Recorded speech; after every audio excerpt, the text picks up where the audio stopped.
processes. But right now, my client's innocent. He's explained to me his view on things, and it seems like we are going to fight this case to the very end. The state in the matter is yet to disclose the docket, and when they do, Gigaba's team will need to go over it. For now, the case has been postponed to January 30th next year. Jabuli Lembata, Eyewitness News, Palm Ridge Magistrates Court. Crime intelligence agent Brian Mokgotsi has told the Matlanga Commission he was allegedly tasked with infiltrating the networks of KZN top cop Nhlanhla Mkhwanazi and criminally accused tender tycoon Vusmuzi Ket Matlala. Mokgotsi yesterday was the first witness to testify before the commission during its phase 2 phase, and some of his damning allegations included calling Mkhwanazi a CIA operative working for the interests of the United States in South Africa. Oren Singh reports. Yesterday, Brian Mokgotsi claimed he contacted the late former police minister Nathi Mthethwa to discuss his suspicions that KZN Police Commissioner Nhlanhla Mkhwanazi was and is working for the CIA.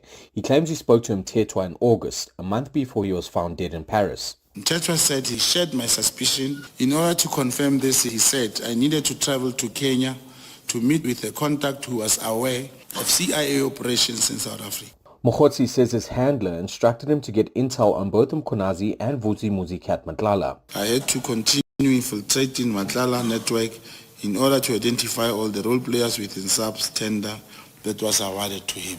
Mokgotsi says part of his work as a crime intelligence agent is to gain the trust of certain people in order to mislead or extract certain information from them. Arun Singh, Eyewitness News. Law enforcement authorities are urging groups planning to protest on the sidelines of this weekend's G20 Leaders Summit to express their grievances within the bounds of the law. With international heads of state expected in Johannesburg for the summit, some groups have indicated their intention to hold protests to voice various concerns.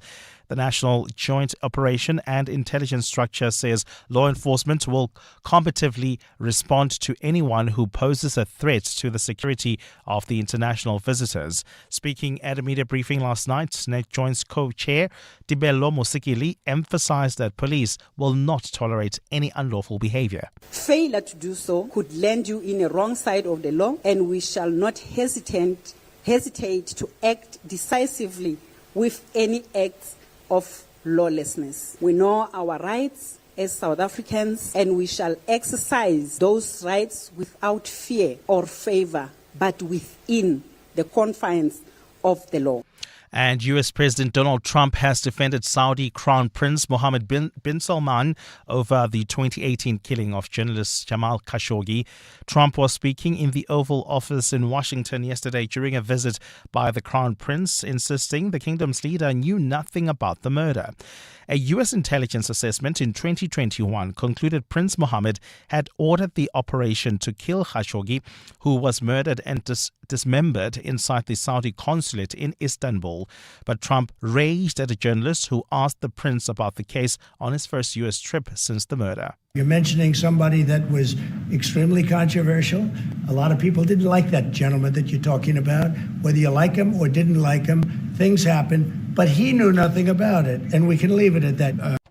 Gold is trading at $4,075.75 an ounce. The rand is at 17.19 to the dollar, 22.59 to the pound, 19.91 to the euro. Brent crude oil is at $64.74 a barrel. And in the traffic, we've got peak time delays already on the M1 North. This is between Boysons and the Crown Interchange. There's also queuing traffic on the N1 North leaving Eldorado Park. This is between the N12 exit and the Diepkloof Interchange. And in your sport, Proteas call up Lungengidi to replenish their bowling ranks. Springbok domination in the World Rugby Player of the Year category. Samoa become the last nation to book their spots at the 2027 Rugby World Cup in Australia. And 8 more nations stamp their ticket for the North American FIFA World Cup. A partly cloudy day in store for Gauteng with isolated showers and thunder showers expected. Johannesburg starting at 15 degrees, peaking at 25. Pretoria 15, peaking at 27. Vereeniging 15 as well, and a high of 23 degrees. The top story in EWN this hour. Former Public Enterprises Minister Malusi Gigaba has rejected any suggestions of improper conduct after being charged with corruption. EWN, in touch, in tune and independent. For the latest, visit ewn.co.za or download the EWN app. This is Breakfast with Bongani Bingwa on 702. Let's walk the talk.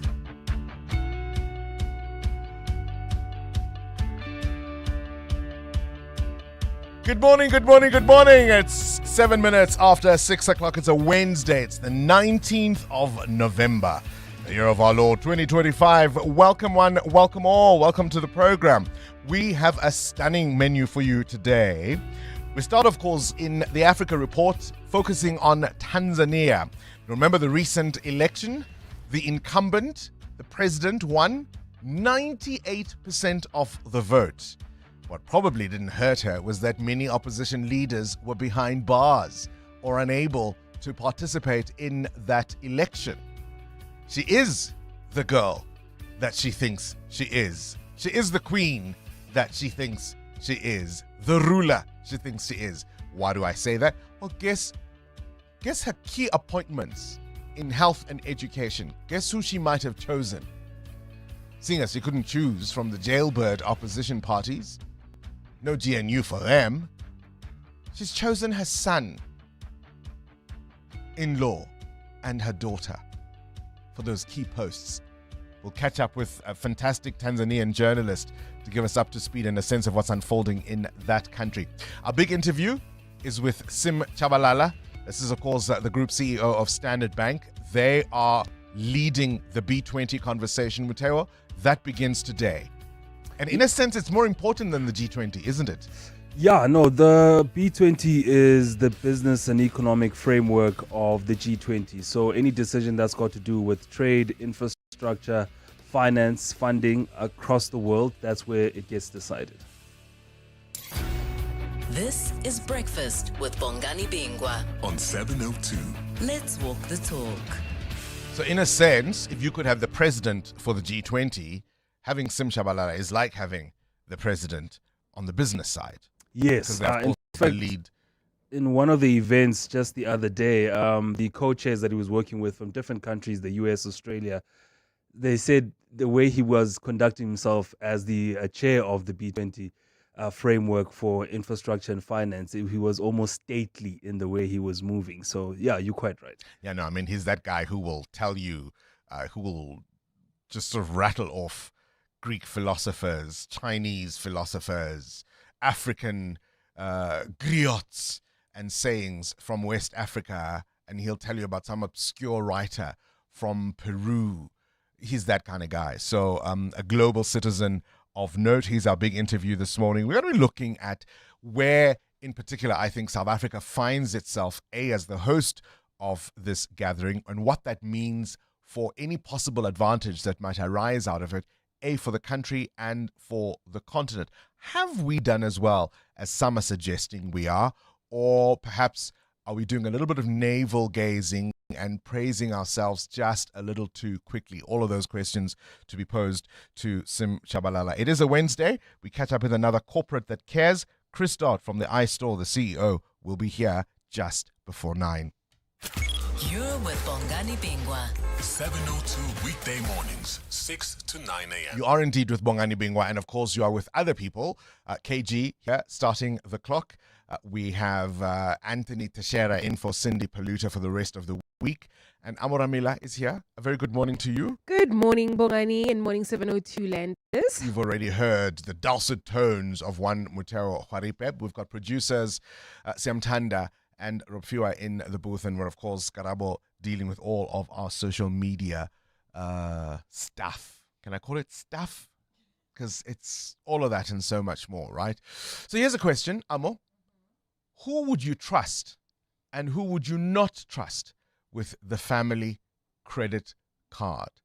There's an event, there's a wedding, there's a funeral, monies must be put together, a trip perhaps, something that you are saving for as an extended family. Is there someone, and you don't have to mention their names, is there someone that you think, anyone but that auntie? Mm-hmm. And is there someone that you all say, absolutely that auntie? I used to be and which one are you? No. I used to be the trusted treasurer of the household of the Ramelas for a very long time until my blessed sister-in-law came through. and she took over from me, and I was so happy to hand over the rights because she's so good at it, you know. Because it gives you anxiety, right? Yeah. Also, it makes you, you part with people often. You get, exchanges very often because people will come to you to say, please, can I borrow that money? I'll bring it back. If you say no, then it's a problem. It's a problem. If they don't bring it If back, they don't bring it back, it's another problem.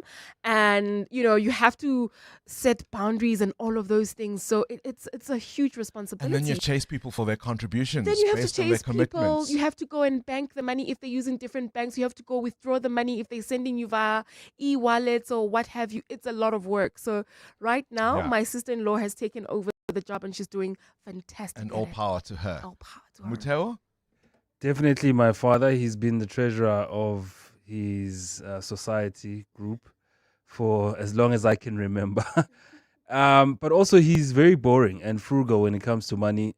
Sometimes I even send him money and he won't notice until I tell him. Oh, by the way, check your account. Oh, serious.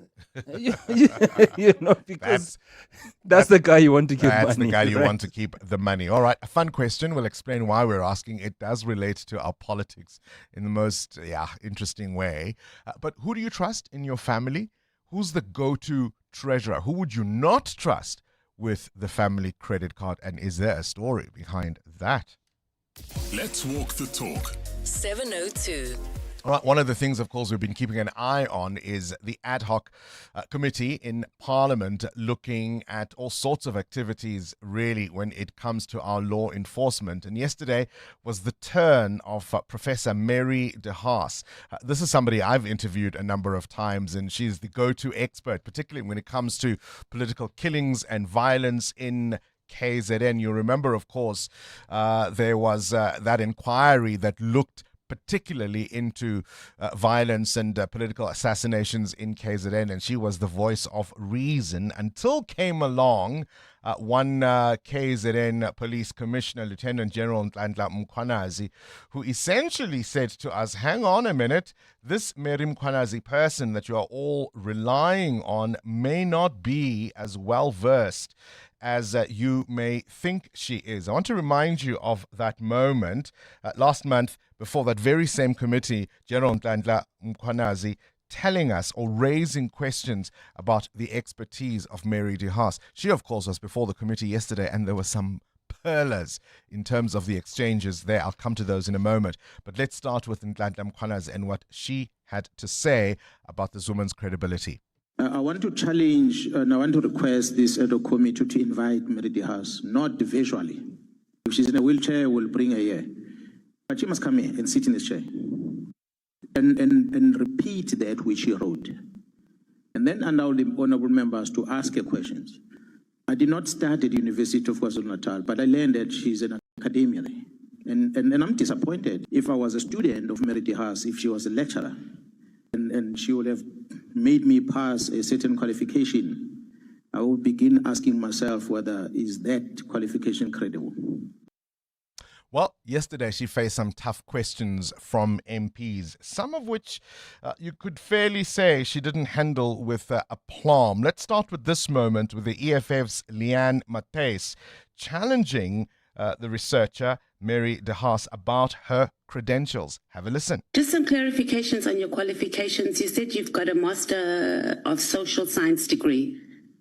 I've got a research master for my research, a cum laude one. I have a social work qualification. I have an honours and masters, and then I've got this doctorate from Rhodes, an honorary doctorate in for my work in human rights. Yeah, I got you. And then you often a lot of publications. Okay. And is that how you got the title of professor through your publications? People call me that, and I would say I'm not a professor. I should have been, because I was just too busy teaching and doing this to finish a degree.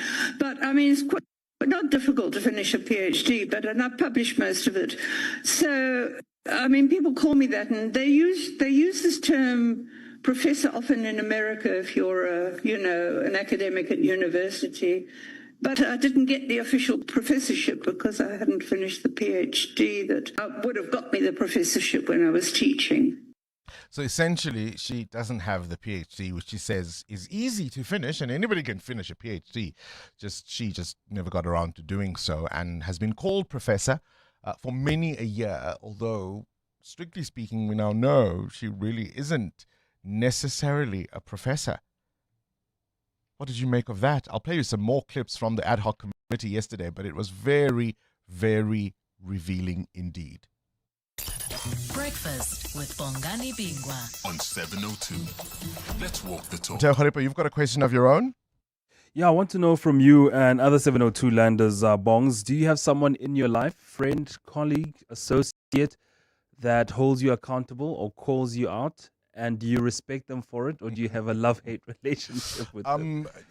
Particularly when it comes to the job that I do, I think I have several friends who don't necessarily do what we do, but who have an interest in some of the topics we choose.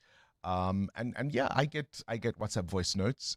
One of the ones that I got this week, for example, was to say, hang on, I thought you would have completely led with the S&P upgrade. That's a significant shift for South Africa. And I said to the friend, hang on, we've got SIM, and on the day that the B20 starts, we've got it covered for you. And so people obviously have opinions, and they care about the work that we do. So absolutely. I have several of those. And do you call out other people? Often? Not often. But when I do... Really? Why do you not believe me? 702. Weather. All right, this EWN weather is brought to you by Samsung. Rain or sunshine, choose your temperature with Samsung air conditioners. A partly cloudy day in store for Gauteng today. Isolated showers and thunder showers are expected. Temperatures a little warmer today. Joburg peaking at 25. Pretoria 27, 23 degrees for Vereeniging. Cape Town maxes out at 28, just fine and windy there. Bombela 23, Bloemfontein 29. Durban much the same as Gauteng, really cloudy, isolated showers and thunder showers. Your maximum is 24 degrees. Your high in Kimberley is 30. It's 21 in East London, 22 in Quebec. This summer, at the break of day, the shoreline hums with promise. It feels lighter here, fresher, as if summer itself has been redefined. Now experience the power of Samsung air conditioners with up to 30% off this November. Make every day a cooler, smarter summer. Shop at Samsung stores, online, or speak to your authorized installer. T's and C's apply.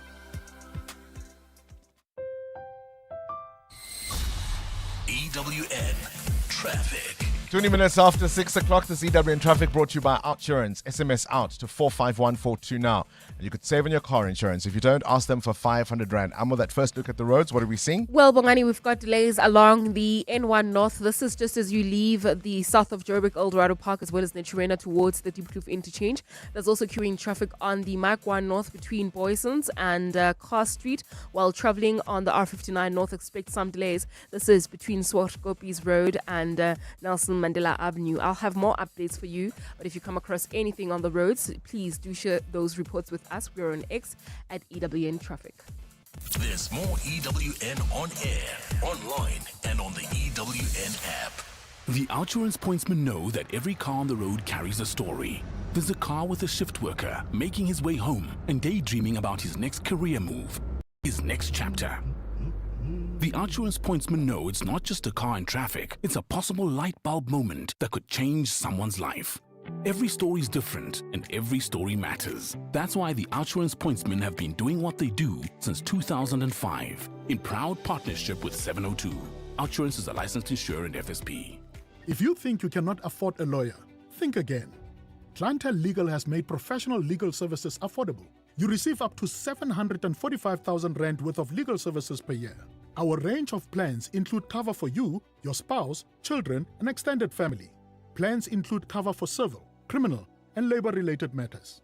Whether it's protection orders, gender-based violence, uncontested divorce, or poor service, your Clientele Legal lawyer will be there to assist you. Our services are convenient. Simply pick up the phone and call your lawyer or send us an email and we'll get back to you. All plans include a bail benefit of up to 5,000 Rand and we'll go to the police station and pay it for you. Plus, Clientele Legal offers you 24-hour telephonic legal advice. SMS legal to 48721. That's legal to 48721. Clientele General is an authorized FSP and licensed non-life insurer. T's and C's online. Standard rates apply. Summer's here, and with FlySafair now flying between Lanseria, East London and PE from just 770 Rand, you can make any of these 3 holiday hotspots your go-to this festive season.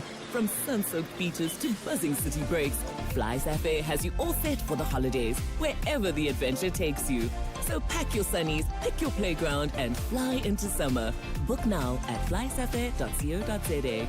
FlySafair, for the love of flying. T's and C's apply. For the first time on African soil, business leaders from across the globe are gathered for the B20 Summit in Sandton till the 20th November. On the agenda, inclusive growth and prosperity through global cooperation. Every day, the Clement Manatela Show will be in conversation with Nedbank to discuss all the news, views, and insights live from the B20 Summit.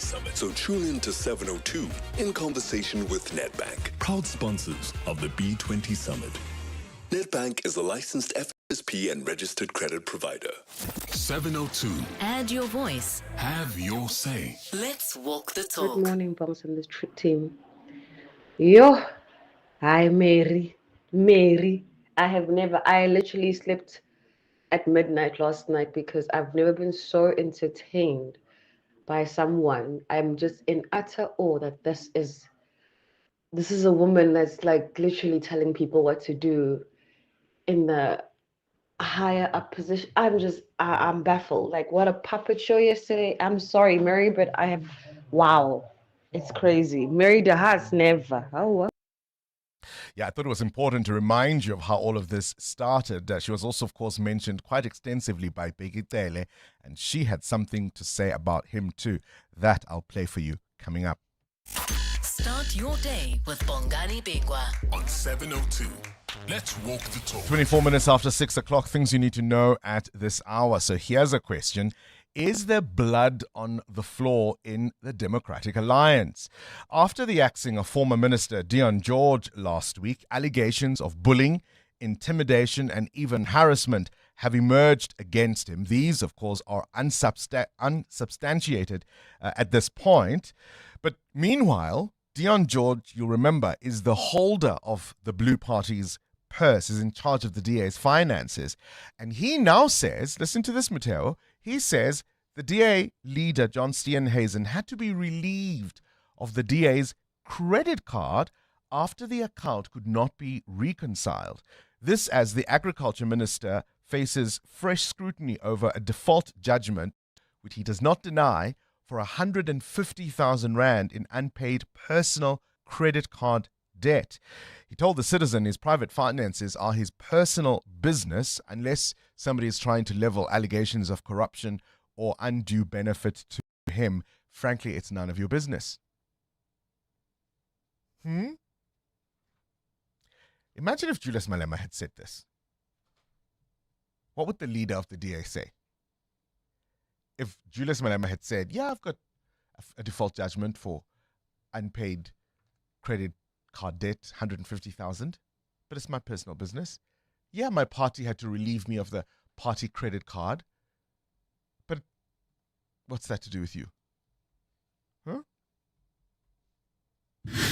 The ANC says it expects Malusi Gigaba, Dr. Malusi Gigaba, I should say, to step aside from all party activities after he appeared in court on fraud and corruption charges linked to that Transnet tender. He's now been named as the 5th accused in that multi-billion rand locomotive procurement case.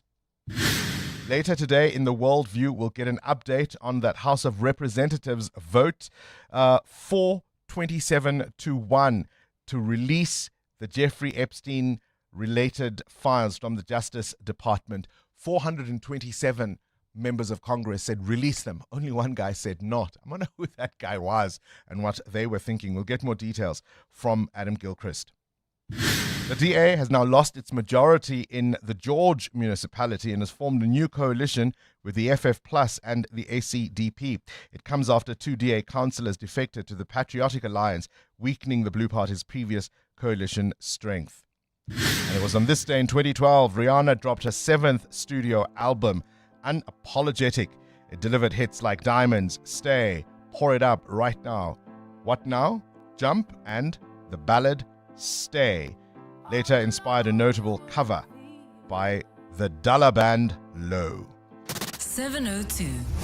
The newspapers. Swisa Zulu, Good morning. are you a fan of Rihanna? I love Rihanna. Love Rihanna. Don't you Love hate- her music. Love her sense of humor. I absolutely adore her. Don't you hate it that she hasn't released anything since 2016 in terms of an album? Can I tell you, there was an interview that she did that she gets bored very easily. So if she does one thing over and over again, she gets bored. So from that perspective, I understand her. She wasn't bored until she made the billion. No. Until she made the billion from cosmetics, she wasn't bored She at all. got bored with music and she stopped recording. What's in the papers? Yeah, it's that Jeffrey Epstein story. The U.S. Congress having voted to force the release of the Jeffrey Epstein files. And now the bill is heading to Donald Trump's desk for him to sign it. So last week he changed his mind and he said, no, you can release the files. There's nothing that I have to hide. This is a hoax by the Democrats. And in fact, the Democrats should be investigated because he's accusing them of being the ones who were in cahoots or in relationships with Jeffrey Epstein. So he's basically saying, oh yeah, sure, release the files. So now the lawmakers have both, the Democrats and the Republicans have supported the move to release the files, and he's set to sign it. And we'll see what is contained in those very Or mysterious what is files. not, how much has been redacted, one wonders. Helen Ziller saying tackling crime in Jozi will be dangerous. It's a story in the Business Day. She says if we can't solve that, we can't solve Joburg's problems. The Citizen, teachers who rape is their front page. A total of 176 teachers have been found guilty of sex charges in the last 4 years, and they're saying the problem is on the rise. And the front page of the Sowetan Brown Mukhosi, this ANC fixer speaking to the Madlanga Commission yesterday, a litany of unsubstantiated claims. They call him Brown Mkosi. Yeah, no, he is Brown Mkosi, actually. Oh, it's Brown Mkosi. Yes. Brown, I didn't see that. I thought, 'cause it's, yeah, no, very good. Very good. Brown Mkosi. Yeah, the gossip. EWN. From one brown gossip to another. No. 29 minutes after 6 o'clock. Let's go into business news now. Mateo, you're asking, do you have someone who calls you out and holds you accountable? And is it a love-hate relationship? This could be your personal life. This could be your professional life. What prompts the question? Bongani, the Competition Commission is investigating the South African subsidiary of Indian generic drug manufacturer Hetero Labs for possible price collusion in our market. Now, Hetero SA was called out by the National Health Department, which became suspicious of the company during the bidding for an HIV drug tender. Now, the department excluded the company from its upcoming HIV drug tender due to suspected collusion with other bidders. According to the Business Day, the allegations, which Hetero SA deny, are set out in court documents filed by the company in its legal challenge to the tender contract. Now, the contracts for monthly and 3 monthly packs of pills combining tenofovir, lamivudine, and TLD have been split between 8 companies and have a combined value of 12.6 billion rand, so a very lucrative contract there. And the health department may have a case here. It says the 3 companies, QSol, Hetero SA and PharmaQ, relied on Hetero India for their active pharmaceutical ingredients and intellectual property. QSol had submitted a bid that included Hetero SA's medicine registration certificate, which provided by the consent of the Hetero India wing. Hetero SA director Bhavesh Shah signed a technology transfer agreement between Hetero India and QSol on behalf of Hetero India, while PharmaQ also says the pricing for QSol was dictated by Hetero India. So all the makings of a very collusive case, but Hetero SA denying all those allegations. It will play out in court. South Africa, of course, has laws around this. Companies face penalties of up to 10% of their annual turnover if found guilty of contravening the Act. Terra SA made 1.6 billion rand in revenue in March this year. Other major collusive contracts in the country included in construction, Murray and Roberts, Avenge, Stefanuti stocks. Around 15 companies paid collective fines totaling 1.4 billion rand in 2013 for collusion. The banking sector, ABSA, Standard Bank, First Rand, Investec, around the alleged manipulation of the US dollar rand pairing, and of course the major one, Tiger Brands and Pioneer Foods, colluding around the bread price and flour as well. So it's a case that we'll watch very, very closely. All right, where's the rand? 17 rand 19 cents against the US dollar, 19 rand 91 against the euro, and at 22 rand 57 cents against the British pound.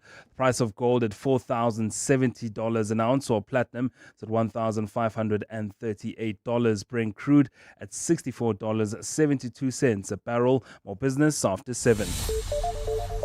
Straight to the news desk we go. Sfiso Zulu, what is the NEC saying about comrades? Well, Bongani, good morning. The ANC's National Executive Committee wants lifestyle audits to be carried out on police top brass and the leadership of the NPA. ANC Secretary General Fikile Mbalula says the testimony emerging from the Madlanga Commission of Inquiry and Parliament's Ad Hoc Committee on Police Corruption necessitates immediate reform. Briefing on the outcomes of the party's NEC meeting over the weekend, Mbalula says the ANC wants to see reform being instituted as the commission unfolds. He says President Cyril Ramaphosa must ensure that his cabinet members have all faced financial scrutiny if they are to successfully institute lifestyle audits in their own departments. Lifestyle audits start with the president and all cabinet, and at the same time in all the provinces. This must be undertaken, and therefore this must go to the public service, the police, prosecutorial people. Mbalula says the South African Police Service must also be demilitarized. This thing of generals, titles and all of that, we must go back to the constitution, demilitarize the police, and ensure that the police are given their correct, accolades, like commissioner of police, as it is prescribed in the constitution of the land. State prosecutor Greg Volmerans has continued using cell phone evidence to show that alleged underworld gang boss Nafiz Modak was behind the attempt of attorney William Booth's life in 2020. Modak and 14 others face 122 charges for various crimes related to the operation of a criminal enterprise. The charges include the attempted murder of Booth at his home 5 years ago.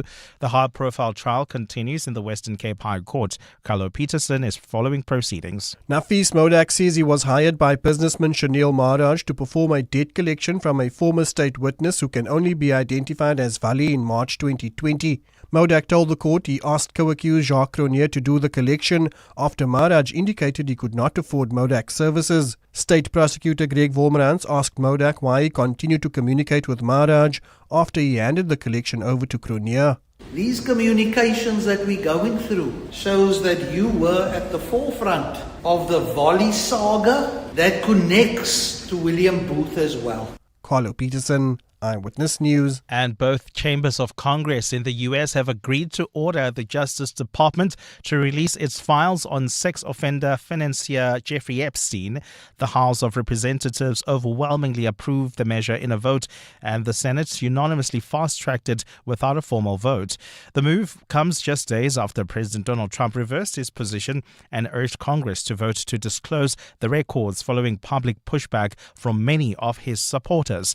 Last week, Trump and his ties to Epstein were thrust back into the spotlight after more than 20,000 pages of documents, some mentioning the president, were released. The White House has denied any wrongdoing. A partly cloudy day in store for Gauteng with showers expected today. The temperatures are at lows of 15 degrees, peaking at highs between 25 and 27. And in the traffic, we've got delays on the N1 North between the N12 exit and the Diepkloof interchange. There's also queuing traffic along the N3 North between the Elands turn off and the Gilulis interchange. The top story this hour, the ANC's NEC wants lifestyle audits to be carried out on police top brass and the leadership of the NPA. Part of the 702 family. From the undeniable chemistry of Bongani and Adam on The World View, to hanging out with Clement, to sports and good things too with Mandy and Brent, discussing the upside of failure with Relebohile Maboja, to a song, a book and a dish with John. Who can forget Stephen navigating us through personal finance? 702 has everything for everyone. It's informative, it's witty, it's real. Let's walk the talk. Balisa in Waterfall. Welcome to our 702 family. Let's walk the talk. South Africa is taking its place on the world stage at the B20 and G20 summits. Telkom is proud to stand with the nation, building a digital future that reaches every community. Through reliable fiber, mobile and cloud networks, Telkom is connecting families, small businesses and young people to new opportunities. They're helping drive digital public infrastructure so services are easier to access for all. Telkom, the digital backbone of South Africa's future. It's amazing what Help can do. Help can take you from smart money moves to smart gadgets and household must-haves. With an FNB Premier Credit or Fusion card, get up to 40% back in e-bucks on devices and appliances. Open any FNB Premier account today, celebrating 25 years of helping you live the Premier life. FNB, help changes everything. TC's earn rules apply while stocks last. FNB, a division of First Rand Bank Limited, an authorized financial services and credit provider. In the world of junior sport, bullying is sidelining more young athletes than broken bones ever could. So this Friday on 702 Drive with John Perlman, we'll be joined by Supersport personality and coach Jonathan Mokoena to unpack how bullying chips away at confidence, mental health and performance, and why many talented kids are walking off the field for good. If sport is meant to build character, then we've got to face what's breaking it. Don't miss this important conversation made possible by the Dis-Chem Foundation this Friday on 702 Drive. The Dis-Chem Foundation, caring for the community. 702. WhatsApp Bongani on 072 702 1702. Good morning, Bongani, and good morning to 702 Landers. Who would I trust, or who do we trust in the family with the family credit card? I think most of the members in my family are actually quite frugal. I think my mom and my sister, they are very frugal. We trust them with holding on to money. Oh, but my dad is the last person you want to just entrust with money. He will absolutely destroy it without even worrying. So mom and sister, trustworthy. Dad, not so much. Yeah, thank you. Bye. Great show as always. Rebecca here from Alberton. My mom is the treasurer general of everything. She keeps the money for the church, for the family, for her society groups, for the community. Everyone trusts her with money, and you will never even find 1 cent short. Like, she makes sure that she does not mix anything up. Everything is as it's supposed to be, and when everyone wants their money, they get every little cent of it. So yeah, she's the go-to person every time. Good morning, Bongs and the team, 702 Land. Bongs, regarding the person I trust with my credit card, undoubtedly my wife. She is quite economical and frugal with financial management in the house. So yeah, definitely my wife. She's the backbone of handling finances. You'll never go wrong. Joel from Kempton Park, have a splendid Wednesday. We're asking, of course, these questions. Who would you not trust with the family credit card? As information has emerged that says that the DA leader, John Steenhuisen, had to be relieved of the party's credit card when the account could not reconcile. This was information revealed by the now axed former Minister Dion George, and it all has to do with the tussles within the Blue Party. John Steenhuisen doesn't deny that he's been issued a default judgment for 150,000 Rand for credit card debt, but says it's his personal business. His finances are nobody else's business because no one is alleging corruption or undue benefit. So you don't enter, dear public. How do you read that? What are your thoughts? EWN Sport. Annie Teixeira, would you be the one in charge of the purse? The family's trying to save for a trip, perhaps a renovation or something of that sort. do they trust you with the family credit card? I think they do, mainly because I'm such a hectic researcher. So if I'm going to spend money, I have spent at least 10 to 12 hours researching this. To know whether it's worth it exactly. or not. So I think in that sense, you could trust me. Unfortunately, once my mind is done, it's done. It can't be swayed. No. So I'm going to swipe the card. So you got to take the good with the bad. I tell you what, the Proteas are giving us a lot more good than bad at the moment. Yeah, a lot of smiles since Saturday, but they aren't resting on that first test win against India. They brought in Lungangiri for the second test, which will start Saturday. He's as cover. Kagiso Rabada didn't feature in that historic win at Eden Gardens due to a rib injury, while in results, Pakistan won the opener of the Tri-Series by 5 wickets against Zimbabwe. World Rugby Player of the Year nominations are dominated by the Springboks.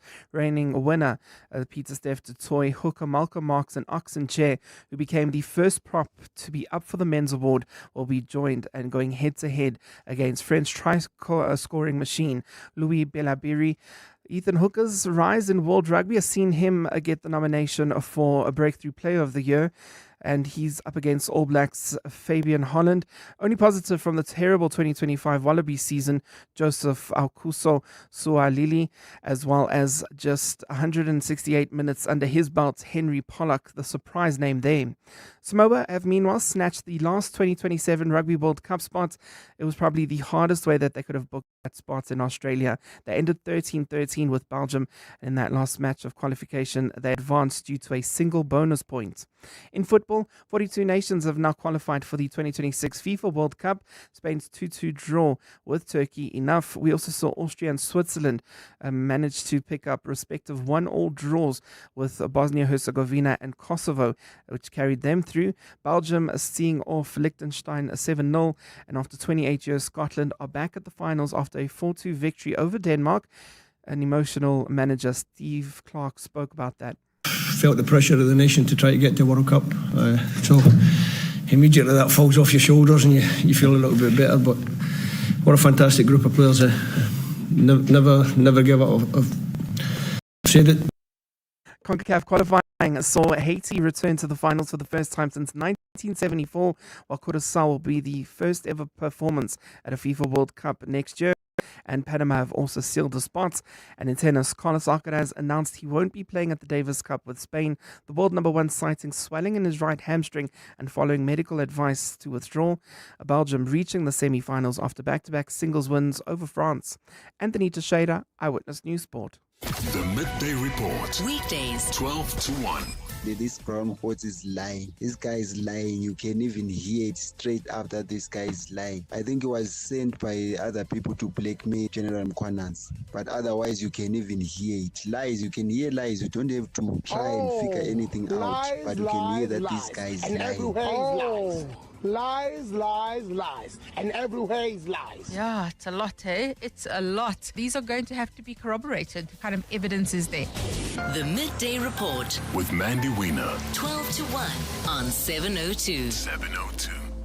Take your leadership to the next level. Wits Business School, in partnership with France's top-ranked Kedge Business School, is launching the Wits Kedge MBA in Global Executive Leadership, a powerful new program designed for senior leaders ready to think globally and lead with impact. Join the online information session on 20 November at 5:30 p.m. to discover how this world-class MBA can transform your career. Register now at wbs.ac.za. That's wbs.ac.za. The Wits Kedge MBA in Global Executive Leadership, shaping global leaders for a changing world. At Auto & General, we understand your business is built on more than just vehicles. It's your stock, tools and equipment, and the premises where you work. Auto & General Business Insurance is designed for businesses like yours, protecting your assets against fire, theft, storms, and other unexpected events. To protect your livelihood, visit autogen.co.za and get an obligation-free business insurance quote. Auto & General, never not there. Auto & General is a licensed non-life insurer and FSP. T's and C's online. Progress builds. It moves, and it has a partner. That partner is Anglo American. Together, we're building progress where it matters most. most across South Africa. With a 1 billion rand investment into education in our host communities, $15 million pledged to the Global Fund to support community-based health services, 1.6 billion rand in deals facilitated through our Impact Finance Network. And as a sponsor of B20 and G20, we're bringing that same spirit of partnership to a global stage, proving that when collaboration is real, progress moves faster. South Africa has a partner. Join the conversation on social media. Anglo American, mining potential, building beyond. You know what success looks like. Now discover why focus is the driving force behind every success story. Catch 702 in conversation with Momentum on The Money Show with Stephen Grootes every Thursday, discussing the science of success. Step into the mindset of top financial achievers and discover how your thinking, behavior, and focus can shape lasting financial success. That's 702 in conversation with Momentum. Thursdays on The Money Show with Stephen Grootes. Momentum, your journey to success on 702. Momentum is an authorized financial services and registered credit provider. The Brainy Kids of the Whiz Quiz On 702. Hello, Uncle Bongani. My name is Tingo. I'm officially 10 years old today. When I grow up, I would like to be a makeup artist. I go to Sonia Primary School in Durban, and I'm really excited to play the Whiz Quiz with you today. You sound very excited indeed. Well, pardon me this, Tingo. Can you walk away with 10,000 Rand? 702. Coming up at 7:15, the big interview. As leaders in renewable energy finance, Nedbank has a track record spanning over 100 years. From pioneering large-scale solar and wind farms to financing complex energy infrastructure in emerging markets, Nedbank offers clients deep sector expertise, combined with the ability to navigate the unique challenges of Africa's just energy transition. See money differently. Nedbank. Nedbank is a licensed FSP and registered credit provider.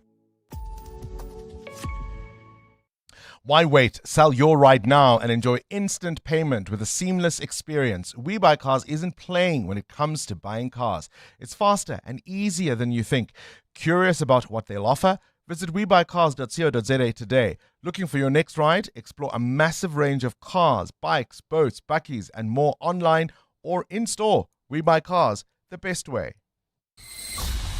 EWN Traffic. 11 to 7. Let's catch up with the roads now. The delays in Edenvale. Amo, what's going on there? Bongani, there's a car on fire along the R24 East. It's right near the Edenvale Road exit. It's causing delays coming out of the Kilulis interchange. Please be on the lookout there and try to avoid if you can. The R24 West as well as the N12 West is also heavily backed up as a result of the scene between Edenvale Road and the Kilulis interchange. While traveling along the N12 East heading towards Boksburg, we've got an accident reported right after Craft Road. It is causing delays. There's also queuing traffic on the N3 North. This is between the Yelands interchange and the Kilulis turn off. Peak time pressure along this route, so please drive with care. Do expect about a 20-minute hold up heading towards areas like Bedford View as well as Greenstone. I'll have more updates for you. Stay tuned. There's more EWN on air, online, and on the EWN app.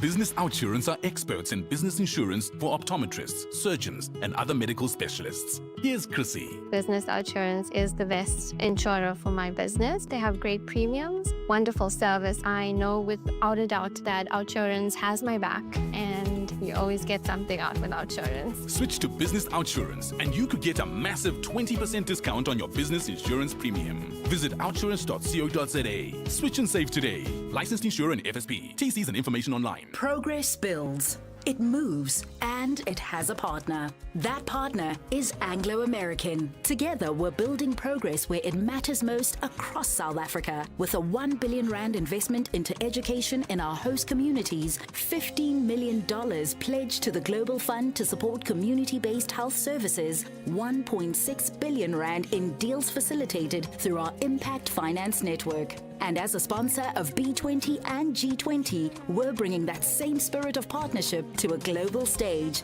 proving that when collaboration is real, progress moves faster. South Africa has a partner. Join the conversation on social media. Anglo American, mining potential, building beyond. Hey guys, this is Robert Marawa, Hollywood Bet's brand ambassador. Playing responsibly is part of the winning strategy. Make smart choices and continue to score. If you or someone that you know needs help, call the South African Responsible Gambling Toll-Free Counseling Line on 0800 006 008 or WhatsApp help to 076 675 0710. Hollywood Sportsbook is a licensed betting operator. Hollywood Bet supports responsible gambling. No persons under the age of 18 years are permitted to gamble. Winners know when to stop. For the first time on African soil, business leaders from across the globe are gathered for the B20 Summit in Sandton till the 20th November. On the agenda is inclusive growth and prosperity through global cooperation. Every day, the Clement Manatela Show will be in conversation with Nedbank to discuss all the news, views, and insights live from the B20 Summit. So tune in to 702 in conversation with Nedbank, proud sponsors of the B20 Summit. Nedbank is a licensed FSP and registered credit provider. Coming up the next hour, what's the question? Brought to you by Outsurance. 3,000 Rand in cash is up for grabs. You send us an answer based on something you heard in the show and you win 1,000. Simply WhatsApp us your name and the answer to 072 702 1702. Later, someone else frames a question to win 2,000 Rand. Now, you always stand a better chance if you've SMS'd out to 45142 to Outsurance to save on your car insurance.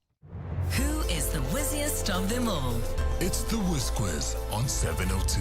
Up next, we go to Tanzania to find out what has happened since that extraordinary election in which the incumbent won 98% of the vote. But we've got birthday girl, Tingo, 10 years old, wants to be a makeup artist later on in life. Tingo, happy birthday. I need you to speak up a little louder, Tingo. Happy birthday. Can you hear me? Yes. Yes, that's much better. All right, let's see if we can give you a birthday present, hey? Yes. All right, let's see how much we can give you. KG, start the clock. What is a group of wolves called? Is it a pack or is it a flock? A pack. Correct. Which three-letter word beginning with F means the opposite of near? Far. Correct. What is 20 plus 19? 39. Correct.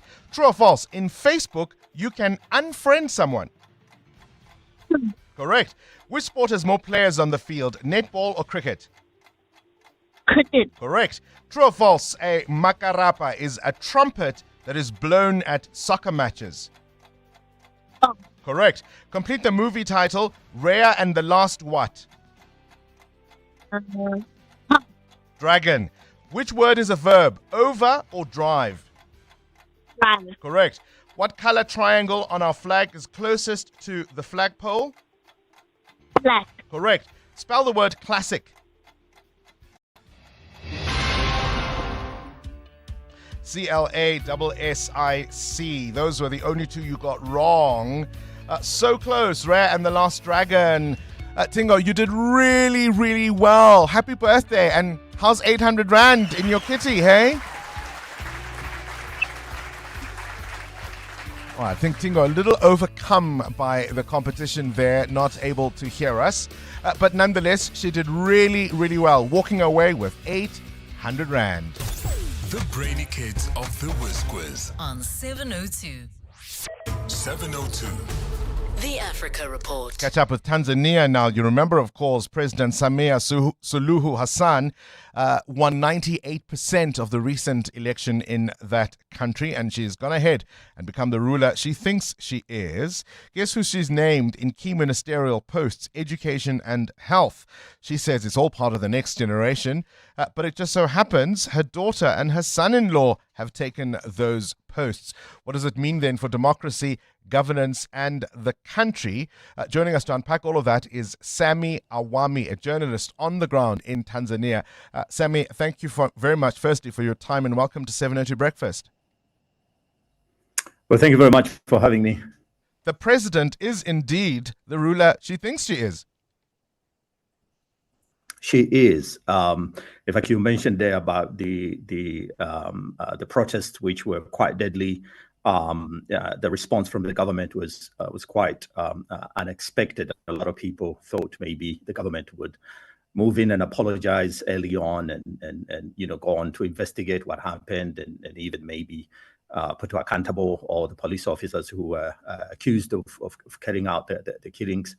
But instead, there were over 400 young people who have now been charged with treason. I mean, the president said the director of prosecution should vet them and then see if some would be dropped of their charges.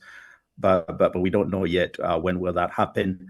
And now she moved on to appoint her first cabinet. And as you mentioned, we have the son-in-law and her daughter as part of that cabinet. So what does it mean for democracy? Yeah, what does it mean for democracy in Tanzania? She locks up opposition politicians. Others are ineligible to participate in the election. She wins 98%. She quells all dissent and, of course, appoints family members in her cabinet. Yeah, it's been quite shocking and sad for Tanzania, because you remember President Samia came to power after the former president died. And the former president, John Magufuli, was seen as the dictator and just destroying democracy in the country. And so when Samia came in, there was a lot of hope, especially because she promised to enroll a lot of reforms, political and democratic reforms in the country. But as years have been gone by, we have seen democracy in Tanzania, getting even worse. I speak to human rights activists and other democracy champions, and they say actually things. I mean, I'm a journalist. I see those things have gotten way worse than they were in the past administration. And now when you see her increasingly appointing, family member, because the son-in-law was part of the cabinet in her last government, and now she has added her own daughter, who is the wife of the other minister. So it really shows how weak or how weakened our institutions have become. Because when courts and parliament and structures and the media, become weak, you see leaders fall back to people they trust the most. Yeah. And here, the family, becomes, their security system. So it's really a show of how bad, democracy has gotten here in Tanzania. We've seen change elsewhere, and I can name countries like Bangladesh, but even next door in Kenya, led largely by young people. Do you think that a tough stance on the protests so far will dissuade young people from protesting any further, or will things just now start to ramp up in Tanzania? Young people in Tanzania don't seem to have been scared by what has happened. Neither the killings nor the prosecutions of hundreds of young people. In fact, as we speak, they are talking about launching another protest in December. And the defiance on social media is just unbelievable. We know some young people who have been arrested and charged with treason for posting TikTok challenges of dancing to their song, kind of like mocking the president. That hasn't stopped. And we see that going on even now, irrespective of whatever that has happened. So no, we see young people not backing down. In fact, they're even more eager to do that now that a lot of their fellows have been killed and others are in jail because of treason. So no, they're not backing down. What is the region saying? Well, it's. I think I would describe it as in shock of what has happened in Tanzania, because Tanzania has largely been quite peaceful and quiet. I mean, the issues of protest and young people being defiant to the government, we've only been seeing this to our neighbor in Kenya and elsewhere, maybe in Uganda as well. But Tanzania had largely been quite quiet. So when they see what's happening in Tanzania, everyone in the region is quite shocked, to be honest. Yeah, long time, the picture of stability in East Africa, a stable anchor, that country now in the headlines for all the wrong reasons. We'll keep an eye on it. Sami Awami is on the ground in Tanzania, joining us from there. Thank you so much for joining us for this morning's Africa Report. 702. Coming up, the big interview. All eyes on Johannesburg, the G20 in just the next few days. But in a sense, you could argue the business side of it, the B20, is even more important. And up next, we're joined by one of the drivers of that, the Standard Bank Group CEO, Sim Chabalala. This is EWN. A crime activist cussed doubts on the credibility of some top police officers, and the ANC says corruption-accused Malusi Gigaba can step aside. Good morning, I am Sfiso Zulu. Crime activist Mary De Haas says KwaZulu-Natal Provincial Commissioner Nhlanhla Mkhwanazi and crime intelligence boss Dumisani Khumalo are not credible policemen.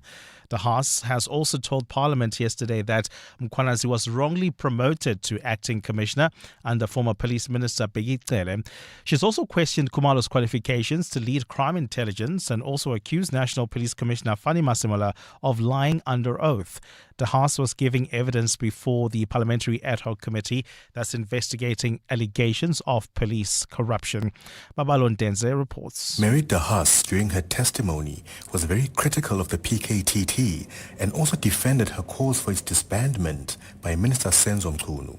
She accused the task team of abusing its powers and wasting police resources that could be used elsewhere. De Haas also told the committee that Nhlanhla Mkhwanazi and Dumisani Khumalo are not credible when asked by committee member David Skosana. Is General Mkhwanazi credible? I don't believe he is. I don't believe General Mkhwanazi is credible. And is General Khumalo credible? No, definitely not. But the DA's Ian Cameron warned De Haas against making defamatory statements against people in her evidence and must be able to back her claims. But I think he asked if certain people were credible. If you make a statement like that, you need to be able to back it up. De Haas concluded her evidence, and today we'll see Deputy National Commissioner Tebelo Mosikili taking the stand. Babalo Ndenze, Eyewitness News, Parliament. In Pretoria, crime intelligence agent Brown Mokhotsi has told the Matlanga Commission he was allegedly tasked with infiltrating the networks of KZN top cop Nhlanhla Mkhwanazi and criminally accused tender tycoon Vusumuzi Cat Matlala. Mokhotsi yesterday was the first witness to testify before phase 2 of the inquiry. Some of his damning allegations included calling Mkhwanazi a CIA operative working for the interests of the United States in South Africa. Oren Singh reports. Yesterday, Brown Mokhotsi claimed he contacted the late former police minister Nathi Mthethwa to discuss his suspicions that KZN Police Commissioner Nhlanhla Mkhwanazi was and is working for the CIA. He claims he spoke to Mthethwa in August, a month before he was found dead in Paris. Mthethwa said he shared my suspicion. In order to confirm this, he said I needed to travel to Kenya to meet with a contact who was aware of CIA operations in South Africa. Mokhotsi says his handler instructed him to get intel on both Mkhwanazi and Vusumuzi Cat Matlala. I had to continue infiltrating Matlala network in order to identify all the role players within SAP's tender that was awarded to him. Mokhotsi says part of his work as a crime intelligence agent is to gain the trust of certain people in order to mislead or extract certain information from them. Arun Singh, Eyewitness News. Following a fresh corruption charge against ANC Member of Parliament Malusi Gigaba, the party says it expects him to step aside from his positions in the organization.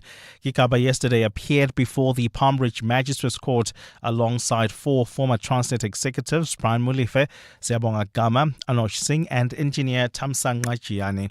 They all face charges relating to alleged tender irregularities at the parastatal during Gigaba's tenure as public minister or public enterprises minister.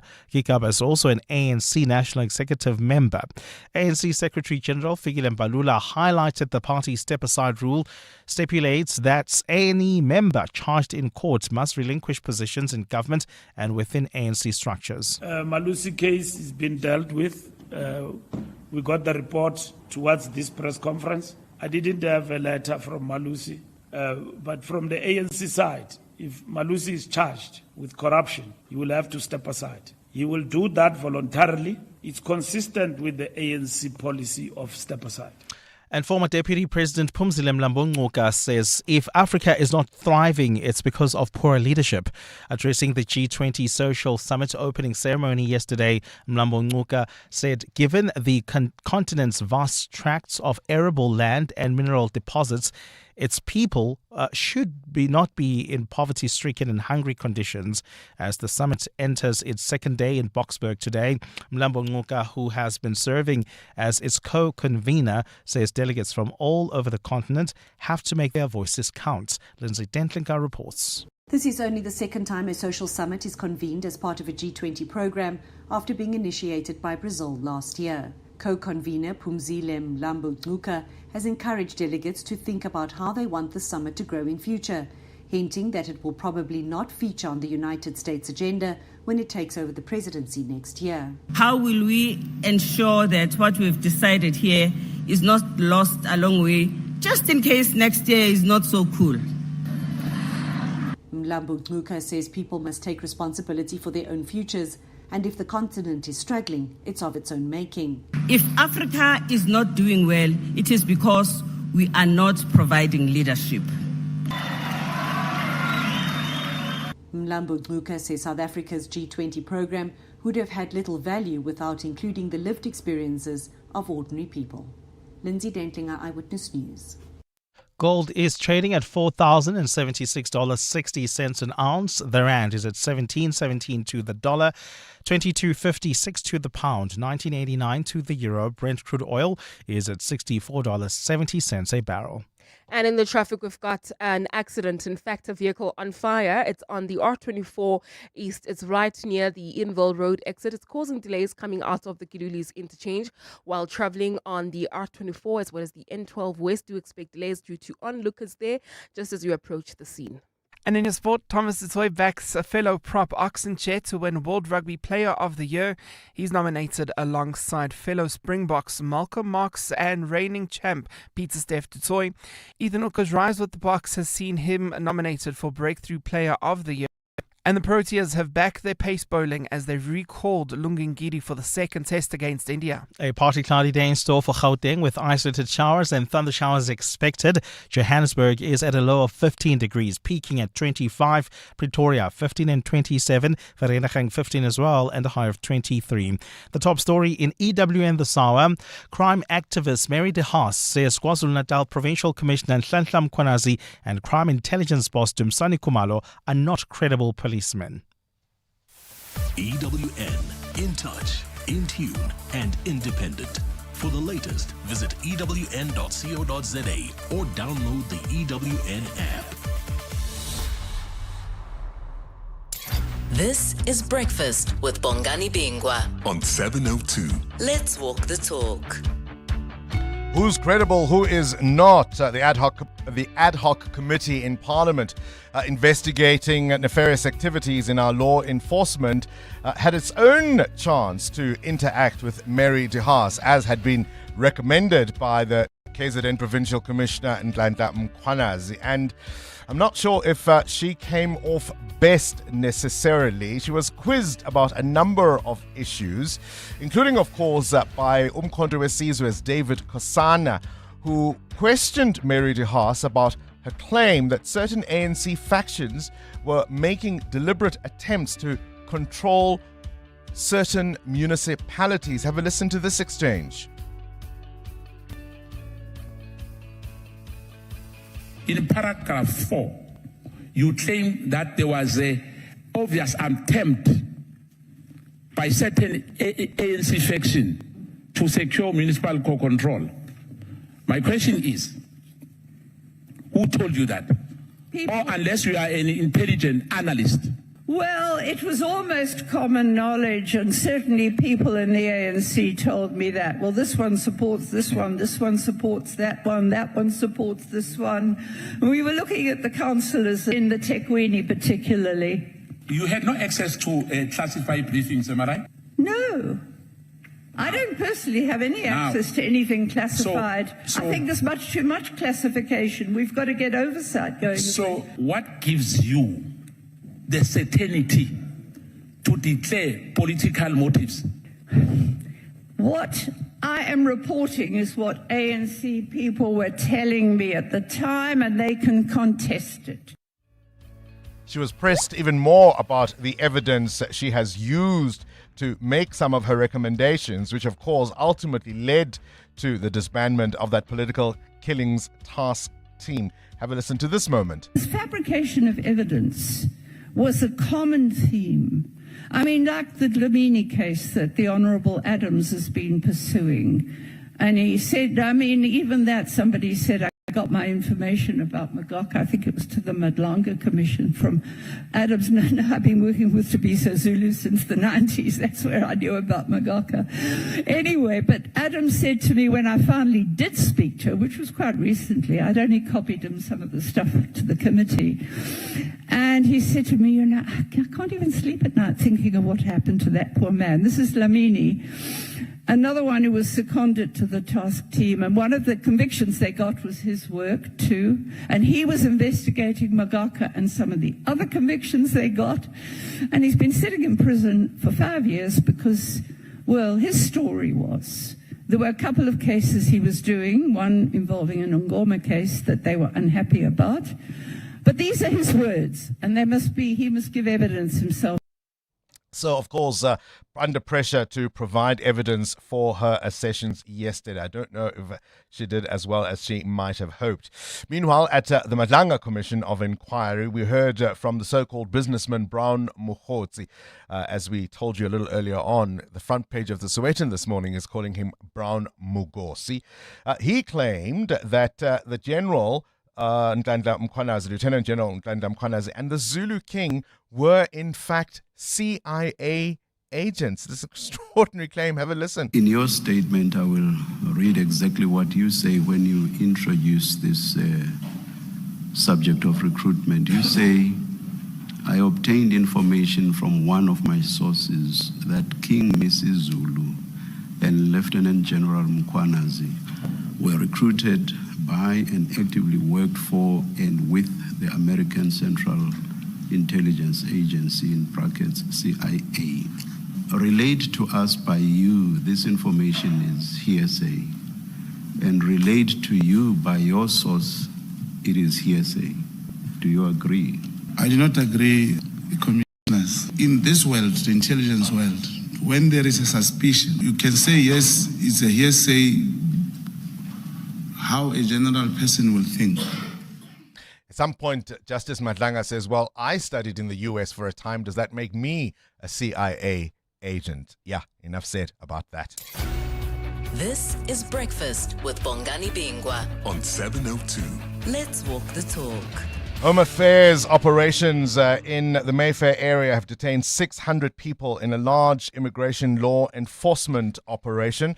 The Hawks are investigating 5 major SA Navy fraud, theft and corruption cases with nearly 500 million rand. Nigerian troops have been ordered to hunt day and night for 25 schoolgirls believed to be Muslim, abducted in the Kebbi state in the latest wave of northern provinces or northern states school kidnappings. And those are things you need to know at this hour. 702. Up next. The big interview. Up next. EWN. Traffic. Up next, the big interview. We'll look at the importance and the role of the B20. In the meantime, this EWN Traffic is brought to you by Outsurance. SMS out to 45142 now, and you could save on your car insurance. If you don't, ask them for 500 Rand. Amo? Well, Bongani, some routes will be closed off to traffic. That's in preparation for the G20 happening this weekend. Routes within the Nasrec precinct are expected to be closed off to traffic from today onwards. So motorists within the south of Joburg are expected to expect heavy traffic volumes within the area. The Golden Highway, for instance, will be closed off to traffic between Rancho Road and Soweto Highway, and then Nasrec Road between Rancho Road and Shaft 17 Road. And then, of course, if you are traveling at this particular moment on the N3 north bumper-to-bumper traffic between the Elands Interchange and Mudderfontein Road, that is due to peak time delays. That's also queuing traffic on the R24 East heading towards Edenville. That's due to a car on fire right near the N12 merge. Do expect delays there. Car on fire. Yeah, so yeah, try to avoid it. In fact, we'll have more updates. Stay tuned. There's more EWN on air, online, and on the EWN app.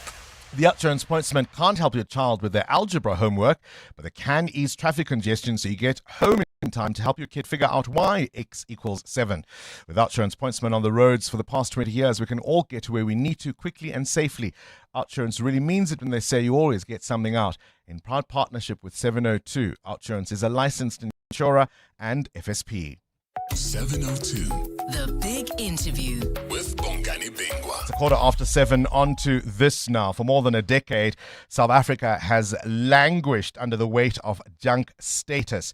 It's a silent tax on every household and every business, and it's part of what makes borrowing expensive, infrastructure building and development slow, and growth harder to unlock. But there's been a significant shift. One of the things we now know is that National Treasury has delivered back-to-back primary budget surpluses. Debt is stabilizing even earlier than expected, and energy availability is improving. All positive signs. So South Africa has received its first ratings upgrade from a major agency in over 16 years. And as we host the B20 with the who's who of business globally in Johannesburg, what opportunity does this moment present for the country and the continent? We're joined by Standard Bank Group CEO Sim Chabalala, who says not only does our country deserve better, but indeed so does the continent. Always a pleasure to have you on the show. Thank you for your time. Thank you, Bongani. It's always wonderful to chat to you, as I think of this conversation as a nourishing repast. It's breakfast, isn't it? It is indeed. Listen, in a sense, the B20, I mean, I know the politicians may differ, but in a sense, the B20 is the real engine of what is going to unfold over the next few days, because, of course, this is where the business leaders who have to back up some of what will be agreed upon are going to be leading the discussions. How significant is the B20 for you? Bongani, it is a massive strategic moment for South Africa and indeed the African continent. So firstly, we, the host nation. Secondly, the B20 takes it upon itself to mobilize the business community towards recommendations that can be actioned, that are practical, and will make a profound, pervasive, and long-lasting impact, not just on South Africa and the world. And, you know, the theme is inclusive growth and prosperity through global cooperation. And at this time when the world is fractured, lots of disagreement, it's wonderful that South Africa has been able to pull off quite a coup with the recommendations made in the B20. You talk about recommendations that can be acted upon. Just the other day, you spoke about how scandalous it is that many African countries are paying significantly more for borrowing. I think you said the continent spends as much as $75 billion annually in additional borrowing costs compared to countries that are rated similarly. How can we fix that? Well, Annie, firstly, the proposition is that the mispricing of African debt costs 2 percentage points of GDP. So if the continent is going to grow at 4.5% this year, it should be growing at 6.5%. I mean, that is why it's characterized by me and by many others as scandalous. South Africa is rated double B minus. It should actually be rated triple B, which is investment grade, and would save South Africa 50 billion rand a year, you know, in the medium term. 50 billion rand a year. Think of how many schools, how many bridges, how many roads could be built by doing that. And the recommendations we've made in the B20 go towards, firstly, resolving some of those contradictions. But in the case of South Africa, you know, the upgrade that we got from S&P is fantastic.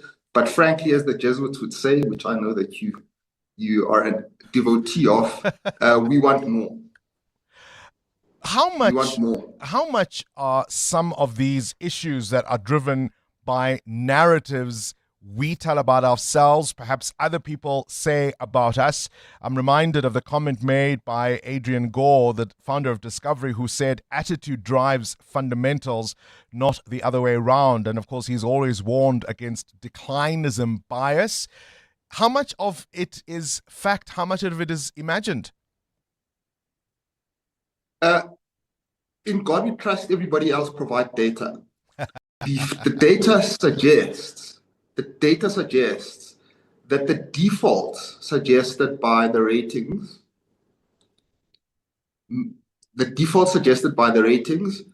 don't coincide with the actual defaults that happen. So, for example, if it is suggested that South Africa is likely to default, Well, actually, in actual fact, it is less likely to default than is actually suggested by those ratings. And that's the case throughout the continent. The statistics prove this, and the ratings agencies do not disagree with that proposition.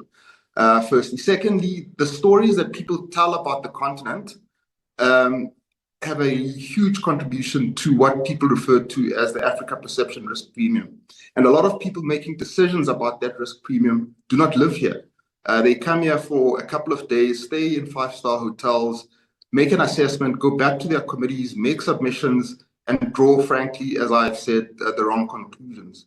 To be fair to them, however, Moody's has bought an agency called GCR, as you know, which is based here in South Africa and in about 8 other African countries. And so they now have got people and boots on the ground, which is fantastic. The same with S&P, we should give a shout out to them, that they now have people on the ground who will be making these assessments. And lastly, frankly, I've said this to you before, we also tell terrible stories about ourselves.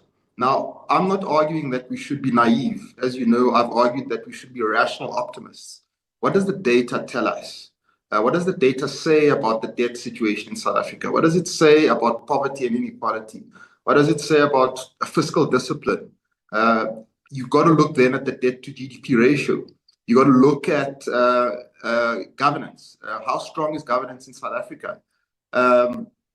VDEM from the University of Rothenburg in Sweden rates South Africa as a liberal democracy.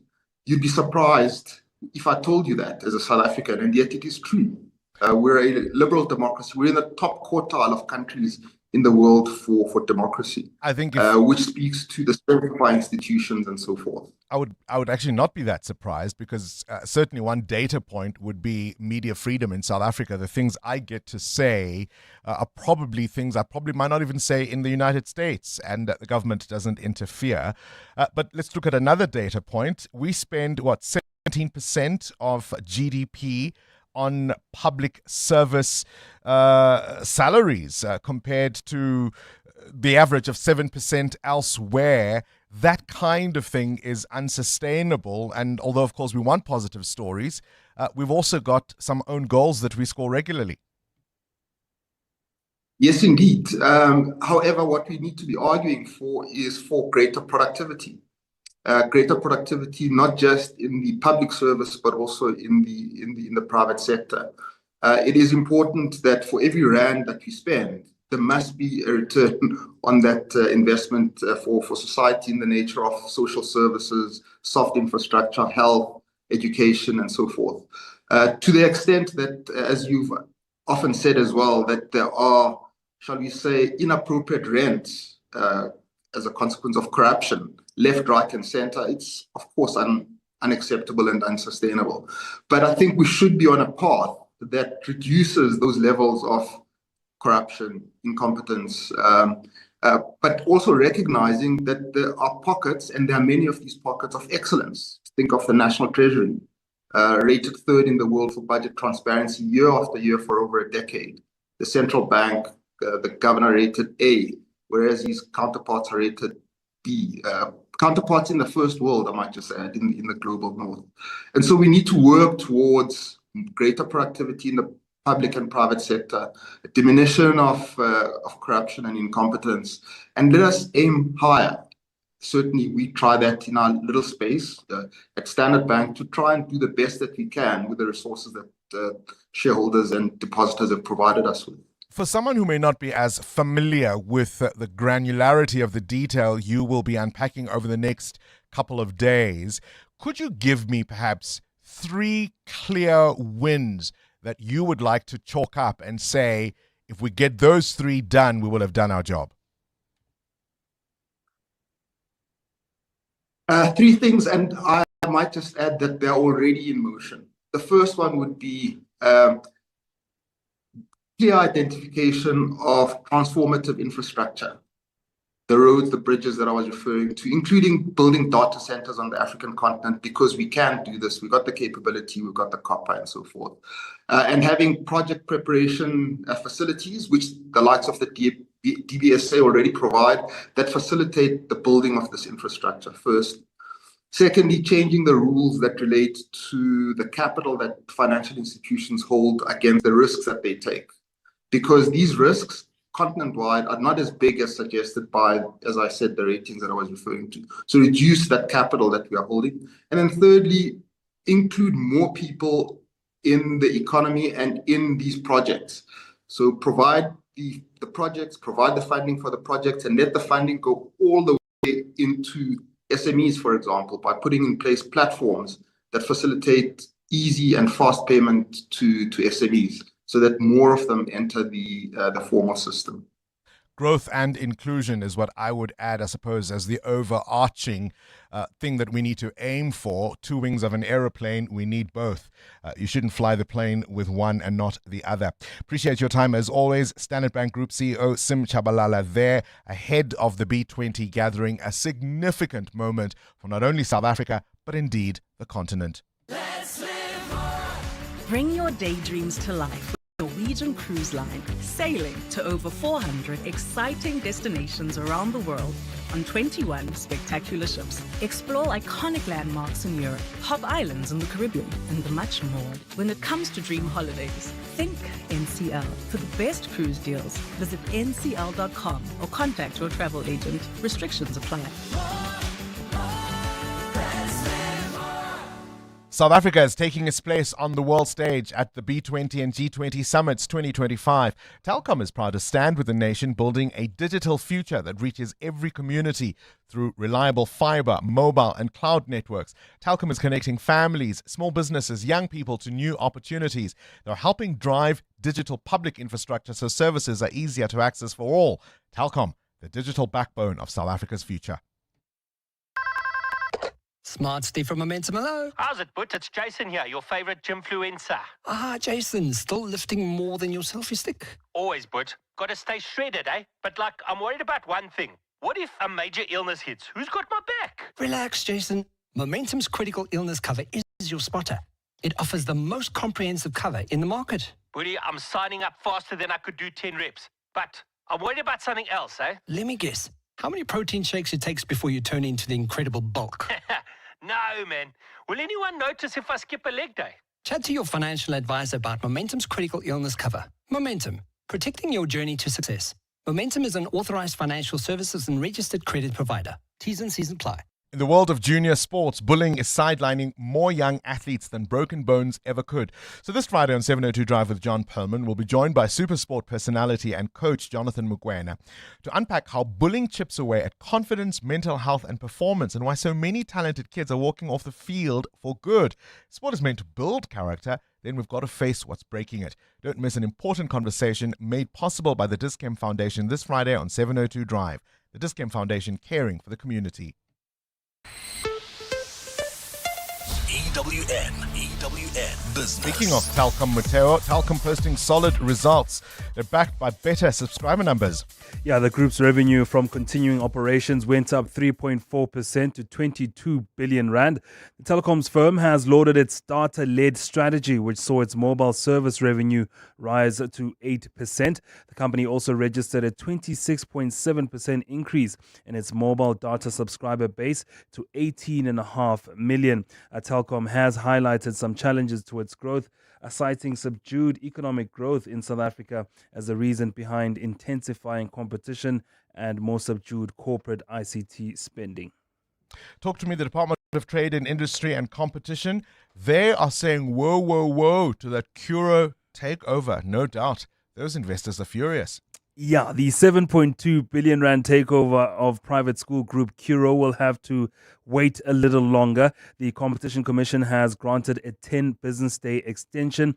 Curro informed shareholders that the Yanni Morton Foundation has agreed to grant the Commission an extension to allow the Department of Trade, Industry and Competition to provide its feedback of the proposed acquisition. The foundation is looking to acquire all of Curro's shares and turn the company into a non-profit entity for around 7.2 billion rand. In return, they get a school network, an independent school network of 180 schools. The idea there is that quality education will then be extended to far-flung areas in the country and those that are disadvantaged. And even more schools, That's absolutely fantastic.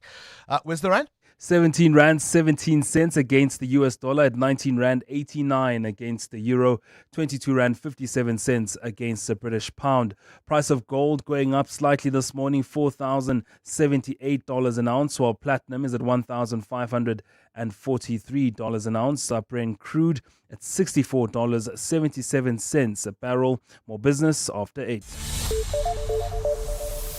Let's go straight to the news desk. This Eyewitness News brought to you by Outsurance. SMS out to 45142 now, and you could save on your car insurance. If you don't, ask them for 500 Rand. Sfiso Zulu at this hour. Let's talk about Nat joints. Bongani, good morning. It says that police officers are fully prepared to deal with any potential disruptions to the upcoming G20 Leaders Summit. Heads of state and other international dignitaries are expected to gather at Nasrec Expo Center this weekend for the highly anticipated event. The area surrounding Nasrec is already under tight security and constant police surveillance, yet some groups have threatened to disrupt the proceedings. Among them is the Municipal Workers Union SAMU, which has vowed to disrupt the gathering if its ongoing salary dispute with the city of Johannesburg remains unresolved. Nat Joins held a state of readiness briefing for law enforcement authorities at Nasrec last night. Alfara Mushwana was there. The National Joint Operational and Intelligence Structure is implementing a 5-pillar security strategy for the G20 Leaders Summit. This strategy includes gathering intelligence on potential disruptions, a tactical response to any violent incident, strict police surveillance, and the detention of anyone attempting to break the law. With protests expected on the day, the structure says these measures will help manage any unauthorized or disruptive visitors near the Nasrec precinct. Nat Joint's co-chair Tebello Musikidi has emphasized that the country's defense systems should not be unnecessarily tested this weekend. Should the need arises, we'll also have the South African National Defence Force on standby to exercise their secondary role of supporting the South African Police Service in their duty. She says current assessments indicate law enforcement has enough boots on the ground to address any security breaches. Alfa Ramshwana, Eyewitness News in Nasrec. The South African Defence Department has distanced itself from recent remarks made by Navy Chief Vice Admiral Monde Lubese. Lubese made the comments at the SA Navy Gala dinner over the weekend, saying he believes the Navy's operations are being deliberately undermined by budget cuts. In response, the department issued a statement saying Defence Minister Angie Motshekga regards the remarks as disingenuous and inappropriate. It added that the comments cast aspersions on government's leadership. Camray Clark has more. The Defense Department has issued a media statement following the comments made by its Navy Chief, Monde Lubese. In his address at the SA Navy Gala dinner, Lubese spoke about underfunding and incapacitation in the Navy and the SANDF, saying that South Africa's maritime security is at risk due to a lack of resources. The Defence Ministry reiterated that the views expressed by Lubese do not reflect the position of the department. It also stated that Defence Minister Angie Motshekga will be taking the appropriate steps to deal with what it calls an unfortunate outburst. Department spokesperson Simpiwe Dlamini. The Department of Defense has noted with concern comments made by the Chief of the South African Navy. He is fully aware that is receiving attention at all levels, starting from within the department to Parliament. Lubese had previously voiced his frank assessment of the Navy when he addressed Parliament's Standing Committee of Defence earlier this year. Camray Clark, Eyewitness News. The ANC's National Executive Committee wants lifestyle audits to be carried out on the police top brass and the leadership of the NPA. ANC Secretary General Fikile Mbalula says the testimony emerging from the Madlanga Commission of Inquiry and Parliament's Ad Hoc Committee on Police Corruption necessitates immediate reform. Briefing on the outcomes of the party's NEC meeting over the weekend, Mbalula says the ANC wants to see reform being instituted as the commission unfolds. He says President Cyril Ramaphosa must ensure his cabinet members have all faced financial scrutiny if they are to successfully institute lifestyle audits in their own departments. Lifestyle audits start with the president and all cabinet, and at the same time in all the provinces. This must be undertaken, and therefore this must go to the public service, the police, prosecutorial people. And The use of counterfeit GLP-1 drugs for weight loss has been flagged again, with some doctors echoing a strong call for caution by the South African Health Products Regulatory Authority. Physician Dr. Marius Wesselfall is warning the public against using unlicensed counterfeit drugs that have been found to contain insulin and various other forms of drugs. He's added that numerous cases of hospitalized patients have been recorded, with many experiencing a drop in blood sugar. You should not use any products without a prescription from your doctor. You need to assess all the risks associated and then give a specific script for a specific drug that is indicated according to the current best practice national and international guidelines. He adds that the drugs are currently in phase 3 of its trial in the US and have not yet been approved for medical use. We are currently in South Africa seeing products that is still in phase 3 trials in the United States suddenly becoming available in South Africa. These are all clearly compound and counterfeits, untested, unreliable, and definitely not to be purchased by the public. A partly cloudy day in store for Gauteng, with showers expected. The temperatures are at lows of 15 degrees, peaking at highs between 25 and 27.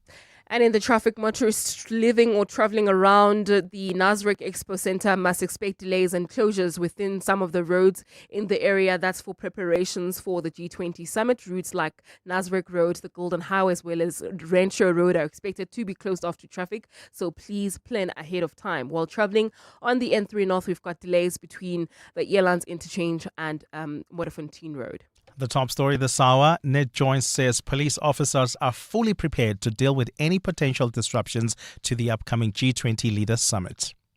You could spend 10 minutes hunting for the TV remote or get a 10-minute quote from Outsurance that could save you thousands on your car insurance. For her 2024 Kia Picanto, 52-year-old Janine now only pays 561 Rand a month. And for her 2025 Jatura Dashing, 29-year-old Sana pays just 796 Rand a month. Ready to get more out of your car insurance? SMS out to 45142. That's out to 45142. Outsurance, licensed insurer and FSP. TCs and information online. What do partners of the Gates Foundation do when facing the world's toughest challenges? They keep going. From discovering a plastic drape that helps detect excessive postpartum bleeding faster, to developing better bed nets to kill malaria-carrying mosquitoes, to researching an RSV vaccine that could save hundreds of thousands of children. For every problem, there are people who prove that progress is possible. The Gates Foundation, partners of human potential. Learn more at gatesfoundation.org/keep going. To celebrate 25 years of helping you live the Premier life, FNB Premier is giving you a chance to win a 14-day European tour experience and other cool monthly prizes. Open any FNB Premier account from September to 31 December 2025. Switch your salary, swipe or tap a minimum of 2,000 Rand per month for 3 months straight. Spend and win with FNB Premier. FNB, help changes everything. TCs and competition rules apply. FNB, a division of First Rand Bank Limited, an authorized financial services and credit provider. You can become a victim of a legal problem: wrongful arrest, assault, uncontested divorce, rental disputes, maintenance matters, or labor problems. It can happen to you. Clientele Legal provides tough professional lawyers for an affordable monthly premium. Our legal team is standing by to assist you 24 hours a day. Join today. SMS legal to 48721. That's legal to 48721. Clientele General is an authorized FSP and licensed non-life insurer. T's and C's online. Standard rates apply. 702. WhatsApp Bongani on 072 702 1702. Bongani and the team, I feel like the DA sometimes they don't practice what they preach, or they just practice hypocrisy whenever it suits them. Because if it was other parties, especially the ANC or the EFF, they would be saying more for the ANC would be, how can they run a country if they can manage their own monies and all of this stuff. But when it comes to them, is my business, leave me alone, none of your business, so we must keep quiet because they say so. So I just feel like they're unfair sometimes, because if you are hard on another person, we should be also be hard on you. And you must practice what you preach. What happened to that? So, yeah. I think John is missing the point here. This has nothing to do with whether there are corruption allegations against him. This guy wants to manage South Africa. So his personal life is our business because, I mean, if he cannot manage his own small family, how can he manage South Africa? So he's just missing the point. Yeah, he's missing the point, honestly. Look, don't forget, of course, all of this is also happening in a wider contest. Obviously, there would be now, I would imagine, bad blood, certainly, even if they may not admit it. That would be my assessment. The ex-Minister of Forestry, Fisheries and Environment, Dion George, is also the guy in charge of the DA's purse, is in charge of their finances. And I think he's let it known that Steenhuisen's party credit card was revoked after the account could not be reconciled. I'm reading this from The Citizen, by the way. And John Steenhuisen now has a default judgment against him. This is something that happened earlier this year for almost 150,000 Rand for a personal credit card that he didn't pay. The Citizen says he does not deny it. And this, of course, as he earns, 2.6 million Rand a year. And so those will be questions that will arise. He says it's his personal finances. It has nothing to do with anybody else. If there are no allegations of corruption or suggestions of undue benefit, it's none of your business. Do you think he would extend the same grace and explanation? Whereas, I don't know, Julius Malema, Fikile Mbalula, Gayton McKenzie? Do you think he might say the same thing? None of our business? 702. What's the question? What's the question is brought to you by Outsurance, a chance for you to win up to 3,000 Rand. First, 1,000 Rand for the answer, and then a little later, 2,000 Rand if you can give us the question. SMS out to 45142 now, and you could save on your car insurance. If you don't, ask Outsurance for 500 Rand. Let's go to Klopane in Sebokeng to get the question. The answer, I beg your pardon. The answer, not the question. Klopane, what's today's answer? The answer to this 2012, Bongani. And tell me, have you got yourself a quote from Outsurance? I am a full member, Bongani. A full member, Tapane, means you walk away with 1,000 Rand. All thanks to Outsurance and 702. Your biscuit. I thank you, million, Bongani. Bongani, I thank you, Milon. I thank you. Well played, mate. Klopane in Sebokeng, very excited this morning. His answer is 2012. What's the question? Call us if you know on 011 8830 EWN Sport. All right, let's catch up with the world of sport. This is a big weekend for rugby. Anthony Teixeira in for Cindy Paluta. We find out who the stars of world rugby are. I can't say I agree, perhaps not so much with who's on the list, as much as I'm shocked at who's not. I mean, I think there are about 5 or 6 players who are not part of this list, who could potentially be nominated, and none of us would be batting an eye.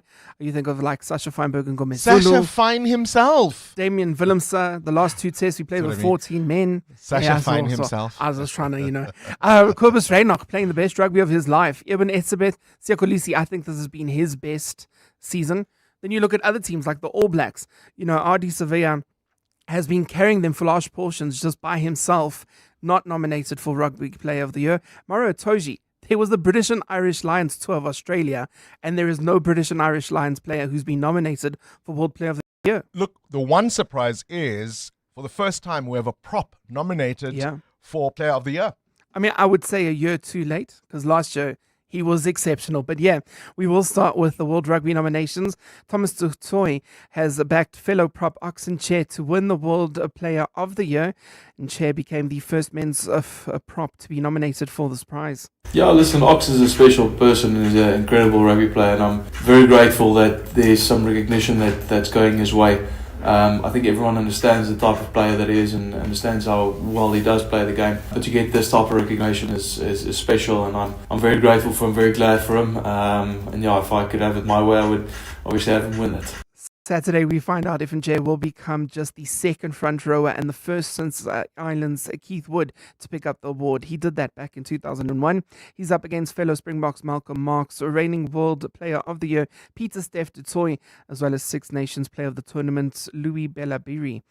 Ethan Hooker is the only South African in the Breakthrough Player of the Year category and faces stiff competition in All Blacks lock Fabian Holland, as well as Wallaby star Joseph Ukausauli, and we have England's Henry Pollock there with less than 3 hours of international games played. In cricket, the West Indies are batting first against New Zealand in the second ODI, with the Black Caps already 1-0 up in that lead. And right now, the Windies are struggling. 125 for the loss of 5 after just 22 overs. Meanwhile, the Proteas have recalled pace bowler Lungengidi for the second test.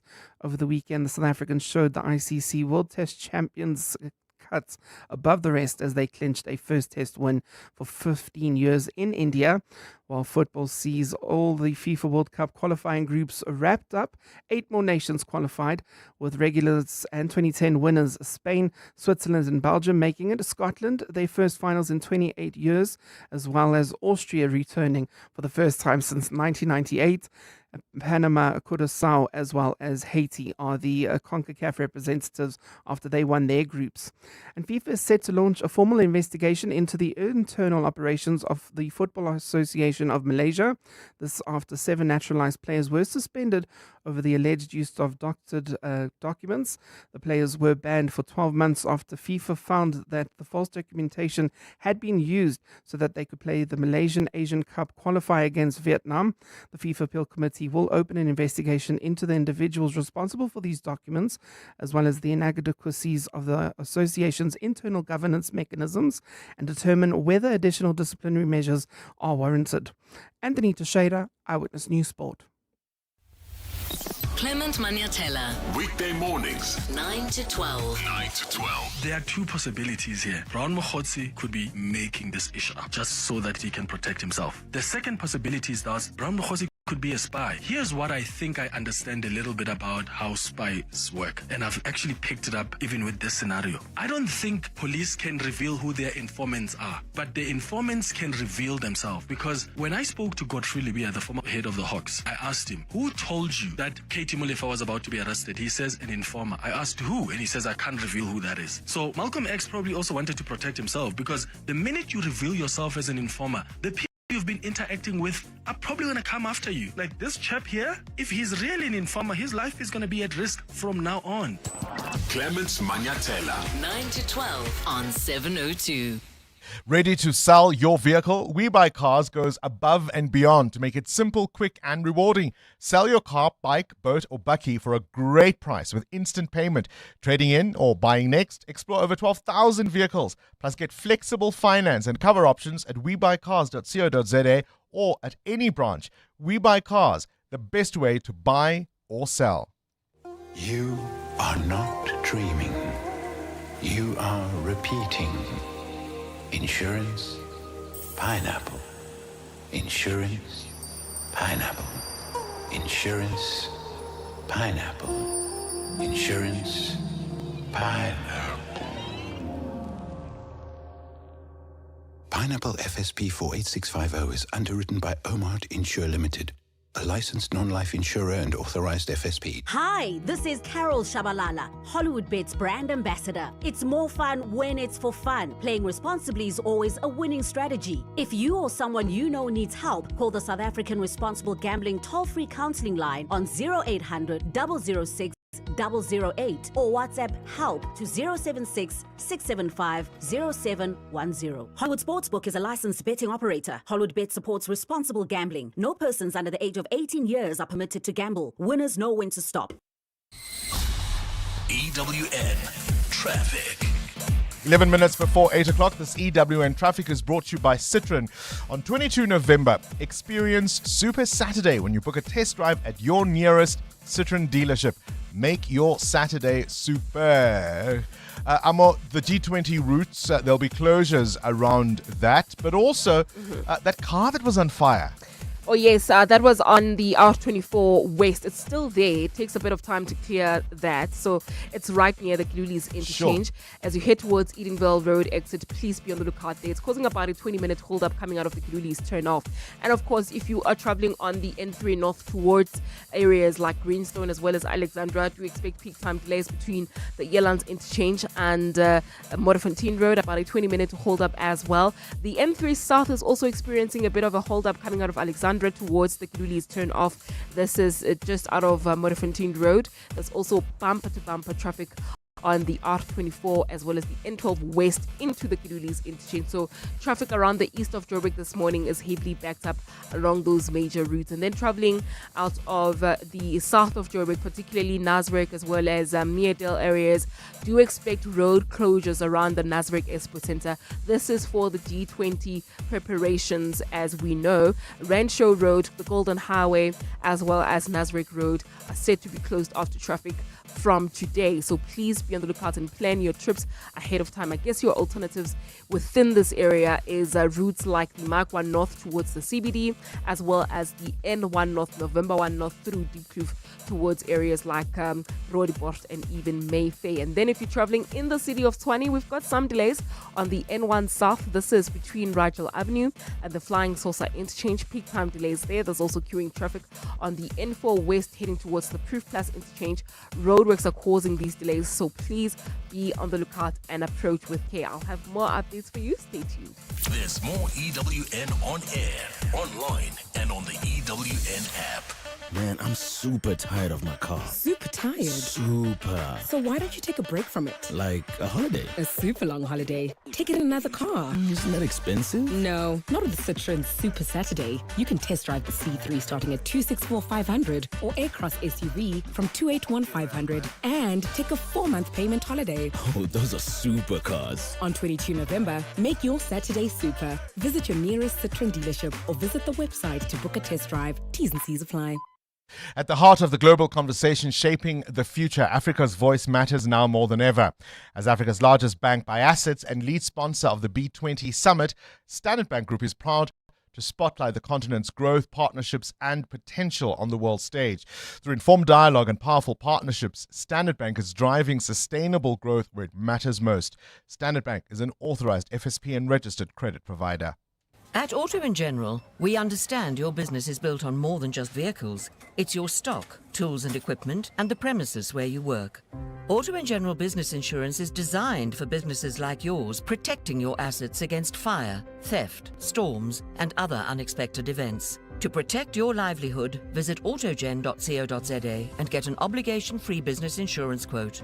Auto & General, never not there. Auto & General is a licensed non-life insurer and FSP. T's and C's online. Progress builds, it moves, and it has a partner. That partner is Anglo-American. Together, we're building progress where it matters most across South Africa. With a 1 billion rand investment into education in our host communities, $15 million pledged to the Global Fund to support community-based health services, 1.6 billion rand in deals facilitated through our Impact Finance Network. And as a sponsor of B20 and G20, we're bringing that same spirit of partnership to a global stage, proving that when collaboration is real, progress moves faster. South Africa has a partner. Join the conversation on social media. Anglo-American, mining potential, building beyond. The stage is set as business leaders from the G20 countries gather in South Africa for the B20 Summit from 18th to 20th November for the first time in history on African soil. The Mandela Show will be there, live with Nedbank, to discover how inclusive growth and prosperity can be achieved through global cooperation. So, be a part of history and tune in every day to the Clement Mandela Show, live from the B20 Summit in Sandton. Brought to you by Nedbank, proud sponsors of the B20 Summit on 702. Nedbank is a licensed FSP and registered credit provider. Take your leadership to the next level. Wits Business School, in partnership with France's top-ranked Kedge Business School, is launching the Wits Kedge MBA in Global Executive Leadership, a powerful new program designed for senior leaders to think globally and to lead with impact. Join the online information session on 20 November at 5:30 p.m. to discover how this world-class MBA can transform your career. Register now at wbs.ac.za. That's wbs.ac.za. The Wits Kedge MBA in Global Executive Leadership, shaping global leaders for a changing world. 702. What's the question? For 2,000 Rand in cash, please tell me what's the question. If the answer is 2012, let's go to Brilliant in Pretoria. Brilliant, what's the question? Hi, Bongani. The question is, in which year, this day, this month, did Rihanna release her 7th studio album, Unapologetic? Indeed, and what a fantastic effort it was. We just don't hear enough of her these days. Brilliant. That's a brilliant question. Congratulations, you've won 2,000 Rand in cash, all thanks to Outsurance and 702.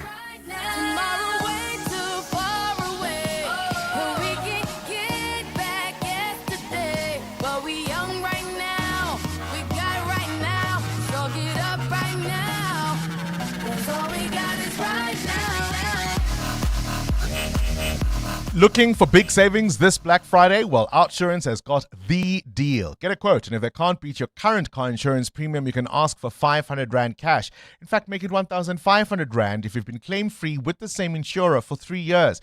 You could get monthly premium savings or at least 500 Rand cash. Get more out. SMS out to 45142. So that's out to 45142. Outsurance is a licensed insurer and FSP. T's, C's, and information online. 702. 702. What's gone viral? With Kabazela. Time now to catch up with the world of viral content. Kabazela. Good morning to you, Bella. Oh my gosh. It's that time of the year. And you know what I mean? It's time for the biscuits. For the choice assorted. Choice assorted. The big box. I think you get the 2 kilo, 1 kilo, and a 200 gram box, if I'm not mistaken. And some person posted on X, he said, Ramaphosa's economy, and posted the price of the 2 kilogram box, which is not cheap these days. But I think if you shop around, you can find it cheaper at different retailers. So, but also, not all choice assorted are made the same. Not all choice assorted biscuits are equal. You lost me there. What do you mean? Bakers makes the best choice assorted. Yeah, but that's Bakers. That's their brand, is it not? Choice assorted. I don't think any other brands have a choice. They call them choice assorted, but are they really choice assorted? No. There's only one, and that's the Baker's Man, because the Baker's Man can. So, this is it's this time of the year. There's more than one choice assorted. I didn't know that. I thought Choice Assorted is the brand name for which one you the buy, variety box. So I'm gonna buy you a non-Baker's one. No, I want the 2 kilogram original, please, for Christmas. So you learn the lesson. Yep. It must have strawberry swirls, the chocolate one, and the rest, right, and the wafer. So, I mean, obviously, this is the time of the year where you will buy these when you gather as a family, and maybe you are tasked to bring that because that's what you're responsible, and you think, it's so expensive anyway, I have to do it, it's family. But I wanted to ask the question this morning about what is so nostalgic about Choice Assorted, the Baker's Man can one, and what memories come to you when you think of the Choice Assorted? I mean, sometimes in the office, there'll be a box there when there's meetings and they'll put that out.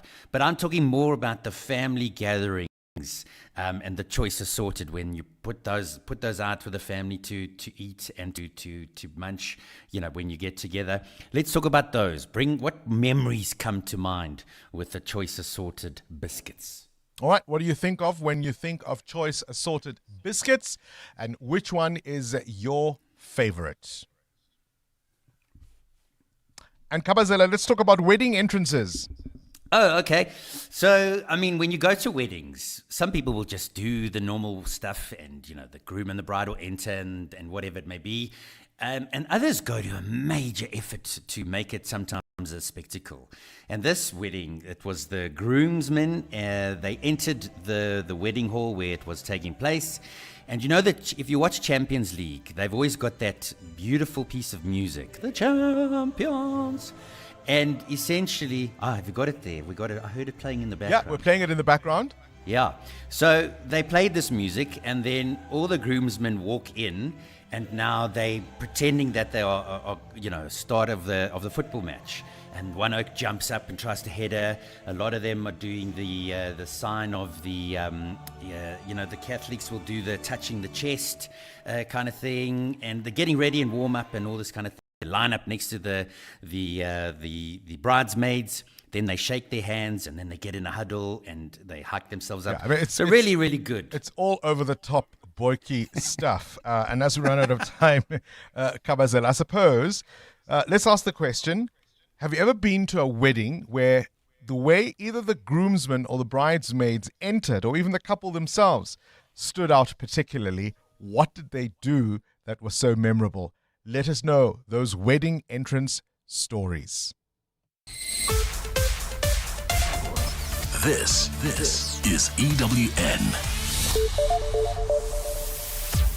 A school shooting on the East Rand leaves education authorities shocked, and Andrew Chauke's defences are up.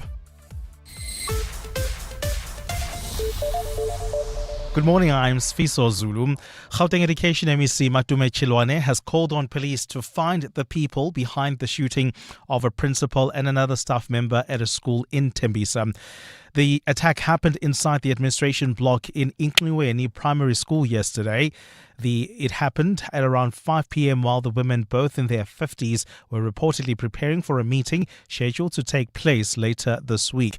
The motive for the murder has not been established. The department spokesperson, Steve Mabona. MEC did indicate that it's horrified by this incident, the brutal act that is committed within a school, a place that should be safe at all times. He called on the law enforcement agencies to investigate this and bring the perpetrators to book. Crime activist Mary De Haas says KwaZulu-Natal Provincial Commissioner Nhlanhla Mkhwanazi and Crime Intelligence boss Dumisani Khumalo are not credible policemen.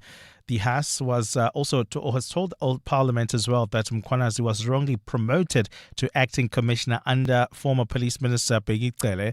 She's also questioned Khumalo's qualifications to lead crime intelligence and also accused National Police Commissioner Fani Masimula of lying under oath. De Haas was giving evidence before the Parliamentary Ad Hoc Committee investigating allegations of police yesterday. Babalondenza reports. Mary De Haas, during her testimony, was very critical of the PKTT and also defended her calls for its disbandment by Minister Senzo Mchunu. She accused the task team of abusing its powers and wasting police resources that could be used elsewhere. De Haas also told the committee that Nhlanhla Mkhwanazi and Dumisani Khumalo are not credible when asked by committee member David Kosana. Is General Mkhwanazi credible? I don't believe he is. I don't believe General Mkhwanazi is credible. And is General Khumalo credible? Nope, definitely not. But the DA's Ian Cameron warned De Haas against making defamatory statements against people in her evidence and must be able to back her claims. But I think you asked if certain people were credible. If you make a statement like that, you need to be able to back it up. De Haas concluded her evidence, and today we'll see Deputy National Commissioner Tebelo Mosikili taking the stand. Baba Londanza, Eyewitness News, Parliament. Lawyers for embattled Johannesburg prosecution's head Andrew Chauke have slammed the charges against him. They claim there's confusion on the decisions that were made by him and those made by his bosses. Chauke is facing an inquiry into his fitness to hold office following a complaint by NPA head Shamila Batoy. He is accused of making questionable prosecutorial decisions and quashing cases against the politically connected.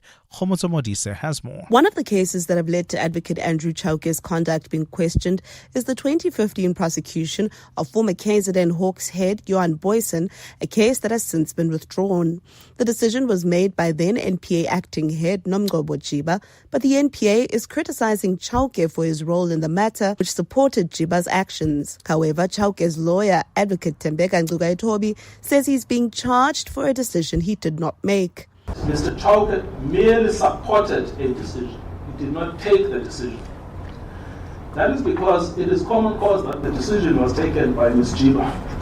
Yesterday, NPA head Shamala Batohi, the main complainant in the inquiry, spent the entire day in a holding room waiting to be called to testify while the inquiry dealt with administrative issues. She is expected to take the stand this morning. Khomuzo Modise, Eyewitness News, Pretoria. And former Deputy President Phumzile Mlambo-Ngcuka says if Africa is not thriving, it's because of poor leadership. Addressing the G20 Social Summit opening ceremony yesterday, Mlambo-Ngcuka said, given the continent's vast tracts of arable land and mineral deposits, its people should not be poverty-stricken and hungry. As the summit enters its second day in Boksburg today, Mlambo-Ngcuka, who has been serving as its co-convener, says delegates from all over the continent have to make their voices count. Lindsay Dentlinger reports. This is only the second time a social summit is convened as part of a G20 program after being initiated by Brazil last year. Co-convener Phumzile Mlambo-Ngcuka has encouraged delegates to think about how they want the summit to grow in future, hinting that it will probably not feature on the United States agenda when it takes over the presidency next year. How will we ensure that what we've decided here is not lost along the way, just in case next year is not so cool? Mlambo-Ngcuka says people must take responsibility for their own futures, and if the continent is struggling, it's of its own making. If Africa is not doing well, it is because we are not providing leadership. Mlambo-Ngcuka says South Africa's G20 program would have had little value without including the lived experiences of ordinary people. Lindsay Dentlinger, Eyewitness News. Gold is trading at $4,076.60 an ounce. The rand is at 17.17 to the dollar, 22.56 to the pound, 19.89 to the euro. Brent crude oil is at $64.70 a barrel. And in the traffic, we've got delays in the city of Tshwane along the N4 West. This is between Tamboti Avenue and the Proof Plus interchange. Roadworks are causing these delays. There's also queuing traffic along the R21 North approaching Olifantsfontein Road. That's in the Tembisa area. More roadworks are causing these delays. And in your sport, Thomas du Toit says the Springbok squad aren't focusing on the fact that Ireland have been their bogey team in recent years ahead of their clash Saturday. Wales wing Josh Adams has been suspended for 3 matches following that red card against Japan. A more T20 challenge headed your way. A partly cloudy day in store for Gauteng with isolated showers and thunder showers expected. The temperatures will peak at highs between 23 and 27 degrees. The top story in EWN this hour. Gauteng Education MEC Madume Chilwane has called on police to find the gunman behind the murder of a principal and another staff member at a school in Tembisa. EWN, in touch, in tune, and independent. For the latest, visit ewn.co.za or download the EWN app. This is Breakfast with Bongani Bingwa on 702. Let's walk the talk.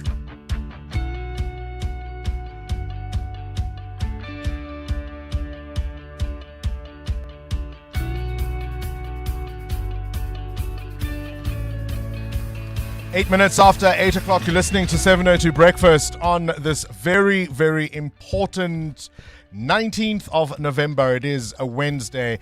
A little earlier on, our big interview was with Sim Tshabalala, the Standard Bank CEO. They are, of course, the lead sponsor of the B20. And as you and I discussed, Muteo, and I said to Sim Tshabalala, regardless of what the politicians might say, the B20 is the real engine of this global summit happening at the moment in South Africa, because that's where the decisions are made by business.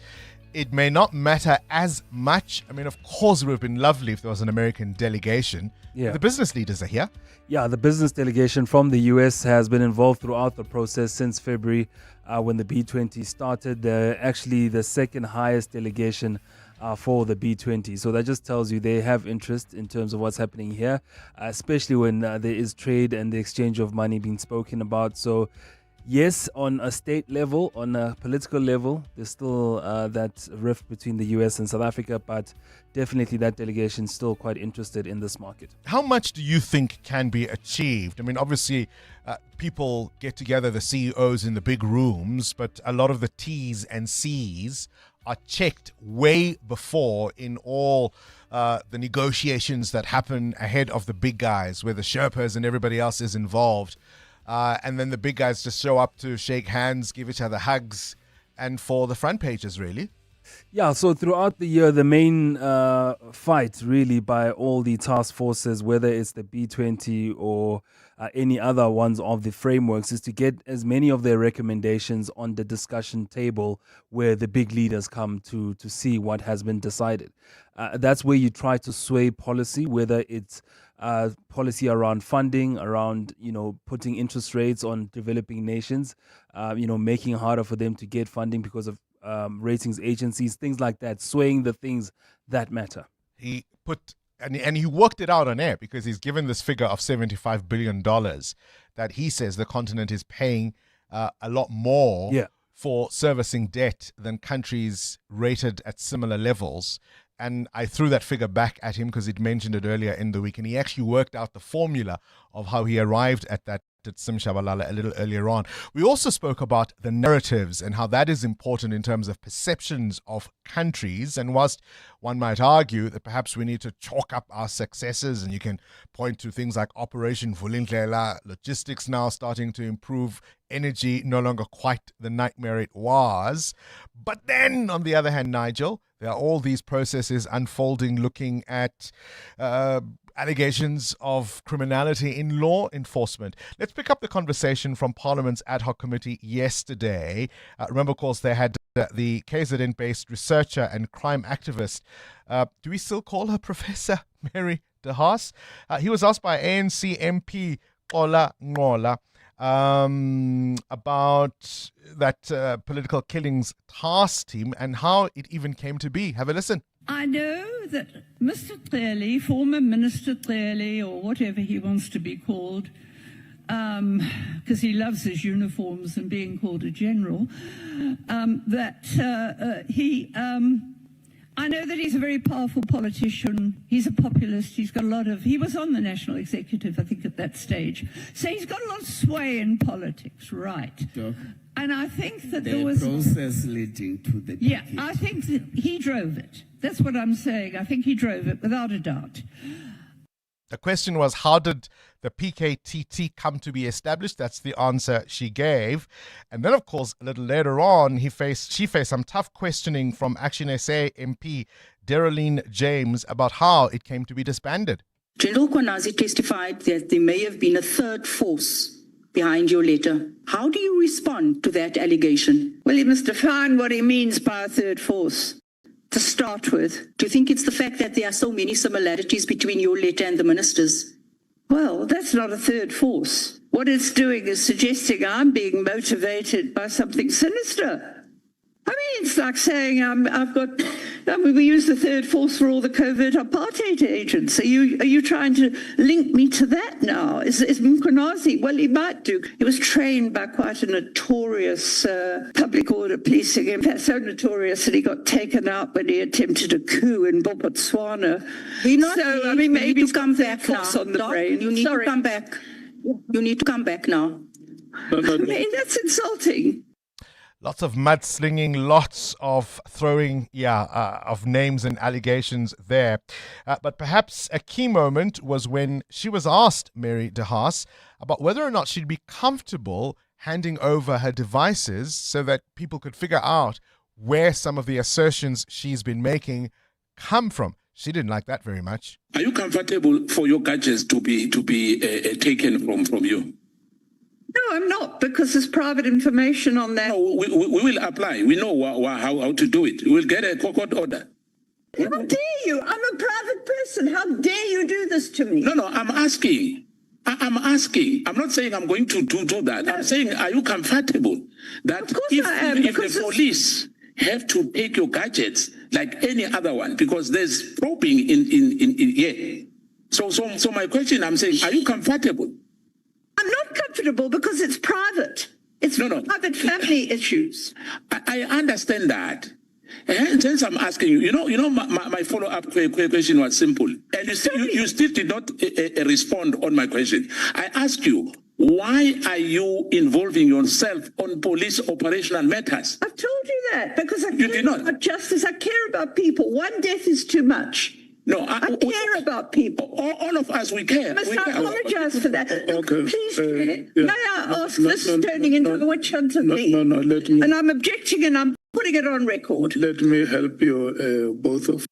That was, of course, the exchange between the National Assembly whip for Umkhonto weSizwe's David Skosana. But in case you thought it was different for the DA, listen to this exchange between Ian Cameron, representing the Blue Party, raising the issue of the so-called Cato Manor Death Squad saga, in which a team of police officers led by Johan Boysen were wrongfully accused of killings in KZN. You remember, of course, I think it was in 2018, one of the newspapers, the Sunday Times, had to apologize for its reporting on the matter dating back to 2011. And Mary de Haas was at the center of how some of those allegations came to light. And here's Ian Cameron questioning her about that. 2018 with Boysen, you were found to be wrong. High Court overturned it. There was an interdict, and the court made it very clear that what you had said was not accurate. What I'd said, I didn't make statements against Boysen. I challenged. No, I've got the article in front of me, News 24. I'll send you the link. The next one. I'm confused now because if you want to focus on Boysen, I believe the racketeering charges were wrong. There was no evidence. But I believe that in some of those cases, like the taxi driver, there was independent police. Let me refresh your memory, Doctor. You said that the original report on the Cato Manor squad, you couldn't see why anything would be wrong in it. That's what you said, despite the fact that court later proved the relevant. I did not approve of the charging. I never said that the racketeering charges. I did say that I realised that there were charges that should have been brought. In fact, Advocate Batoy sent the dockets back and told the advocate in KZN so you to concede evaluate there was a mistake in what you said. There was a mistake in what you said. No, what do you mean a mistake? What was I talking about? Yeah, ne? Mary de Haas in Parliament. This is Breakfast with Bongani Bingwa on 702. Let's walk the talk. Kabazela wants to know your favorite choice assorted. I reckon bakers make the best choice assorted, but maybe you like other brands. Is it Bowman that also make them? Bauman, how do you say them? Bowman. There's not too bad either, but the Baker's Man can for me. Mateo, your favorite choice assorted? I don't know if it's like a ginger crunch. Yes. That is the the ginger one. crunch. I see you. Make that on its own. I see you. They do. Really? Ginger biscuits. I'm gonna buy boxes of that. Ginger biscuits. You can give me ginger biscuits anytime. Any day. Any day. Amo, yours? The strawberry swirls. Those are the best. The jam. Oh, really? Yeah. Shame. You can keep those. And the strawberry wafers. They are also delicious. And then if I'm having maybe like a cup of tea, the tennis biscuits are also very... No, not the... Eat some more. Eat some more, yeah. Eat some more. Yeah. Lemon creams. When you open it. Yeah. And you don't eat it as a sandwich biscuit, yeah. You know what I mean? Yeah. You open it. And the 8-year-old in you comes out. And what do you do with the little lemony part inside? You lick it. All day. Morning, Bongani. So I just listened to Kabazela's choice assorted story. And well, for me, the best memory would be, so my mom used to work for the government for quite some time, and they actually call them government cookies because everybody comes with them, like companies and stuff, and private consultants just come and bring them up, and we eat them, and you actually eat them in the next year because, well, but they're government cookies. They traumatized her. She literally doesn't want to sort it now. She's like, no, don't give me those government cookies. But also my favorite is the nutty crab. Bongani, I actually also didn't know that there's other choice assorted. I only know the Baker's Man can choice are sorted. Yeah, no. We learn something new every day. When I go to the shop today, actually, I'm going to check because I didn't know that there's other brands of choice assorted. I only know the Baker's Man choice assorted. Yo. Okay, Merry Christmas, guys. It's that time of the year. EWN Traffic. 20 after 8, let's catch up with the roads. It's been a busy morning, Amo. It has been indeed, Bongani, especially if you're traveling within the east of Joburg this morning. This is due to that vehicle on fire. It was still there, in fact, on the R24 East, right near the Inwell Road exit. Delays from the Kululis turnoff. There's also queuing traffic on the N3 South between Modderfontein Road and Van Buren Road due to another accident scene, and the N3 North heavily backed up between Earlands and the Kululis interchange while traveling. In the city of Tshwane, we still have got those roadworks along the N4 West. This is between Tamboti Avenue and Proof Plus interchange. Roadworks are causing these delays, so please be on the lookout there. More updates coming up. Stay tuned. There's more EWN on air, online, and on the EWN app. You could spend 10 minutes waiting for the microwave to beep, or get a 10-minute quote from Outsurance that could save you thousands on your car insurance. SMS out to 45142. Like 55-year-old Stefan, who now only pays an unbelievably low 611 Rand a month for his 2024 Suzuki Jimny. With Outsurance, you can drive with confidence. With up to a whopping 5 million Rand third-party liability cover that covers damage to the other person's vehicle in an accident, you can rest assured. SMS out to 45142. After switching, 55-year-old Andre now pays only 776 Rand a month for his 2024 Toyota Urban Cruiser. Get a quote. If Outsurance can't beat what you're currently paying, ask them for 500 Rand. Make that 1,500 Rand if you've been claim-free and with the same insurer for 3 years. Savings or cash, you have nothing to lose. SMS out to 45142. That's out to 45142. Outsurance, licensed insurer and FSP. TCs and information online. Hi, this is Alia Itzebet, Hollywood Bet's brand ambassador. A reminder that you can still shoot for the stars while playing responsibly. If you or someone you know needs help, call the South African Responsible Gambling toll-free counseling line on 0800 006 008 or WhatsApp help to 076 675 0710. Hollywood Sportsbook is a licensed betting operator. Hollywood Bet supports responsible gambling. No persons under the age of 18 years are permitted to gamble. Winners know when to stop. The Money Show. Weekday evenings at 6. The geopolitical picture's got so complicated so quickly. How much harder is it now for a CEO to try and navigate all of this? Much harder for sure. Keep in mind that a lot of CEOs, certainly in the West, have developed most of their careers in a world in which globalization was a one-way street and markets seemed to be coming closer and closer together and cost of capital was going down and you could rely on allies. And that's a very different world from the one that they're finding themselves in now. Professor David Bach is the president of the IMD Business School. The Money Show on 702. Let's walk the talk. The Money Show with Stephen Crutches is brought to you by ABSA CIB. ABSA is a registered FSP. 702. The World View with Adam Gilchrist. All right, let's catch up with news from elsewhere in the world. Adam, let's start with these Jeffrey Epstein files. There's always that one guy, hey? Yeah, the vote 427 to 1. Yeah, who is that one guy? You're right, there is always one. Perhaps he wasn't paying attention, didn't know what he was voting for. That happens too. But yeah, we've had this overwhelming vote basically in both chambers of Congress, both the House of Representatives and then the Senate. And the Senate was so quick, they unanimously fast-tracked it with no formal vote. We thought there'd be a bit of time lapse. This is just days after Donald Trump changed his position. Although Donald Trump campaigned on the release of the Epstein files to be president, then he changed his mind and said, nah, it's a sideshow. It's fake news, or along those lines anyway. And then he changed back again, saying absolutely they should be released. So what is being released? Ultimately, it still takes Donald Trump's signature, by the way. We don't know what's in the files. We don't know what form the files take, if there are photos or letters or emails. We don't know.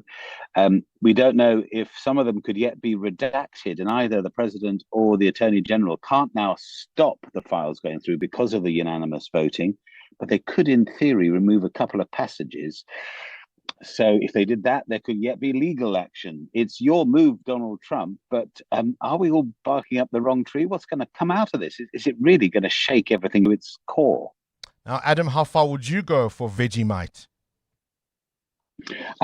Personally, I wouldn't cross the road for it. I'm not a Vegemite fan, but then I'm a Marmite fan. So there's a kind of British versus Australian thing there.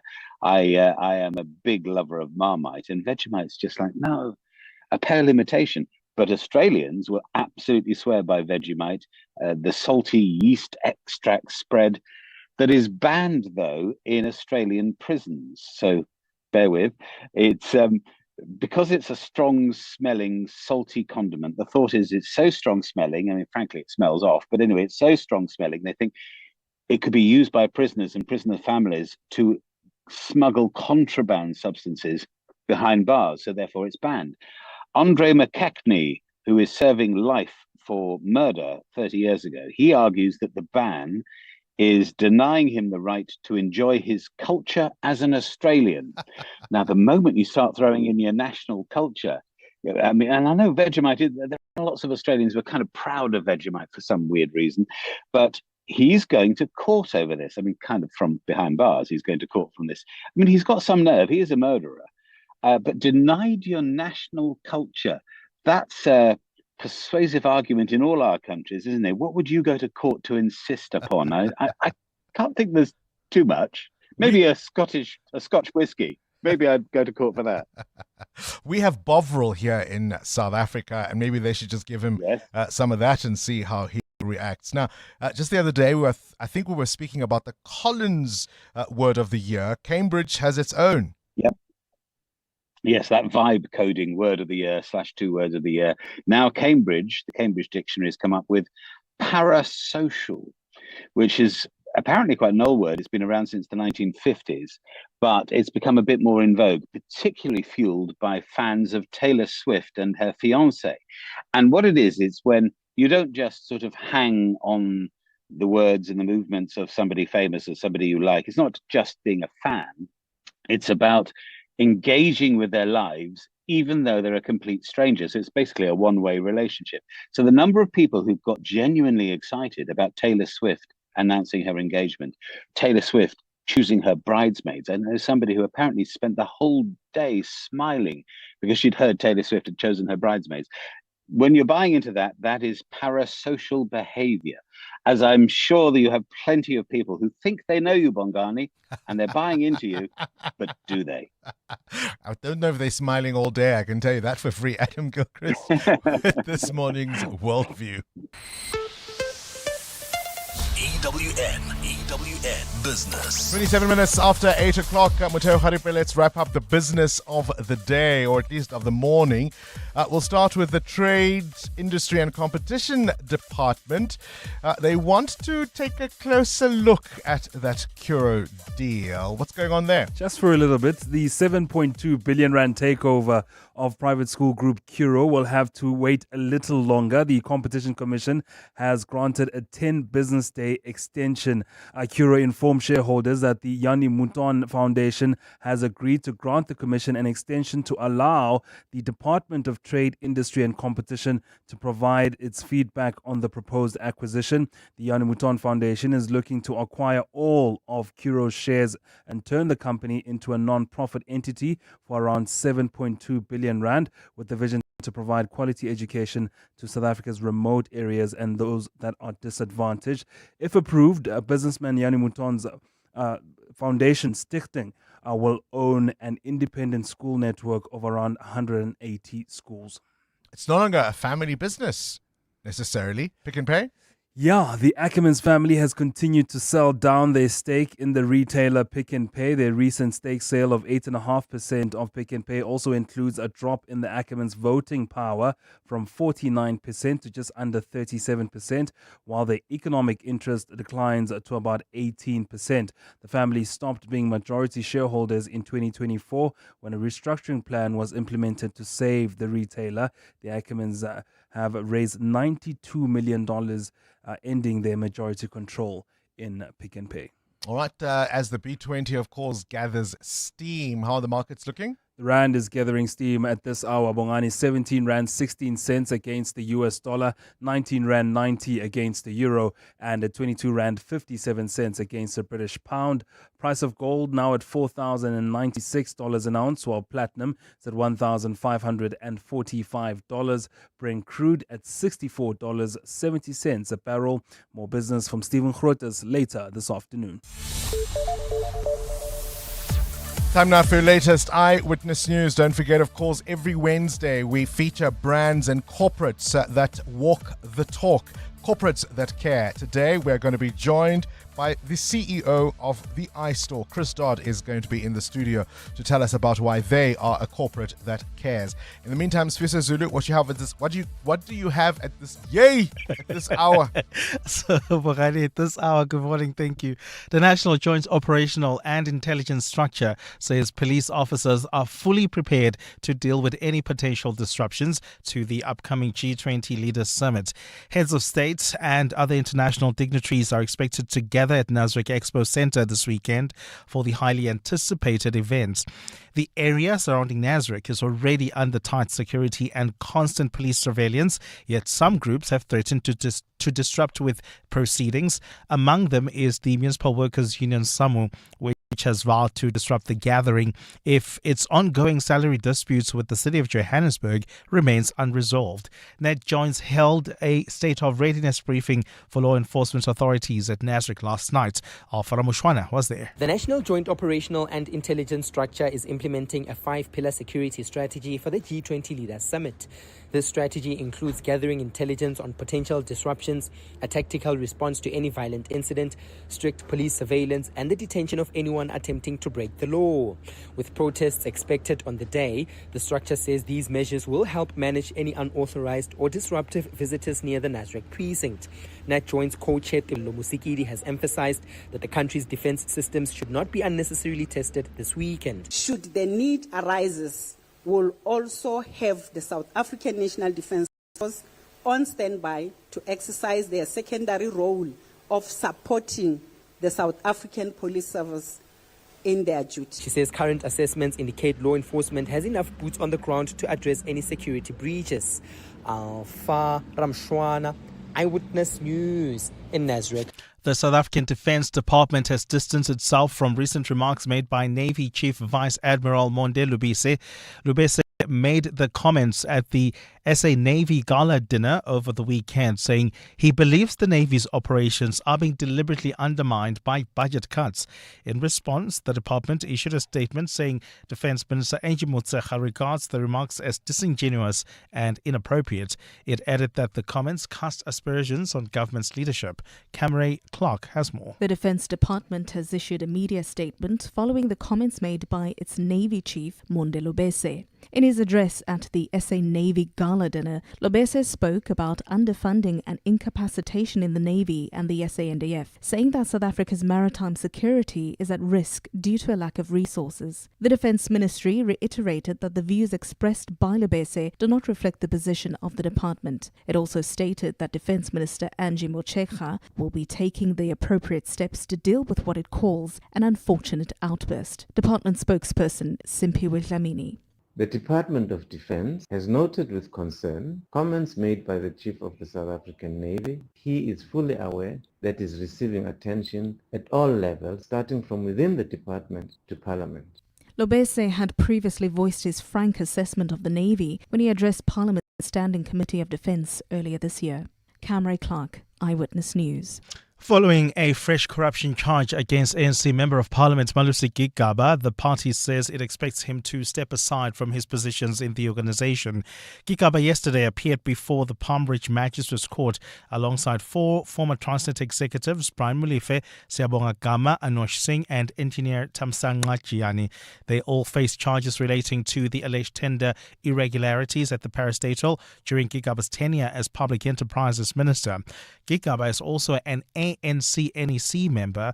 ANC Secretary General Fikile Mbalula highlighted the party's step-aside rule stipulates that any member charged in court must relinquish positions in government and within ANC structures. Malusi case is being dealt with. We got the report towards this press conference. I didn't have a letter from Malusi. But from the ANC side, if Malusi is charged with corruption, he will have to step aside. He will do that voluntarily. It's consistent with the ANC policy of step aside. A partly cloudy day in store for Gauteng with isolated showers, then thunder showers expected. The temperatures will peak at highs between 23 and 27 degrees.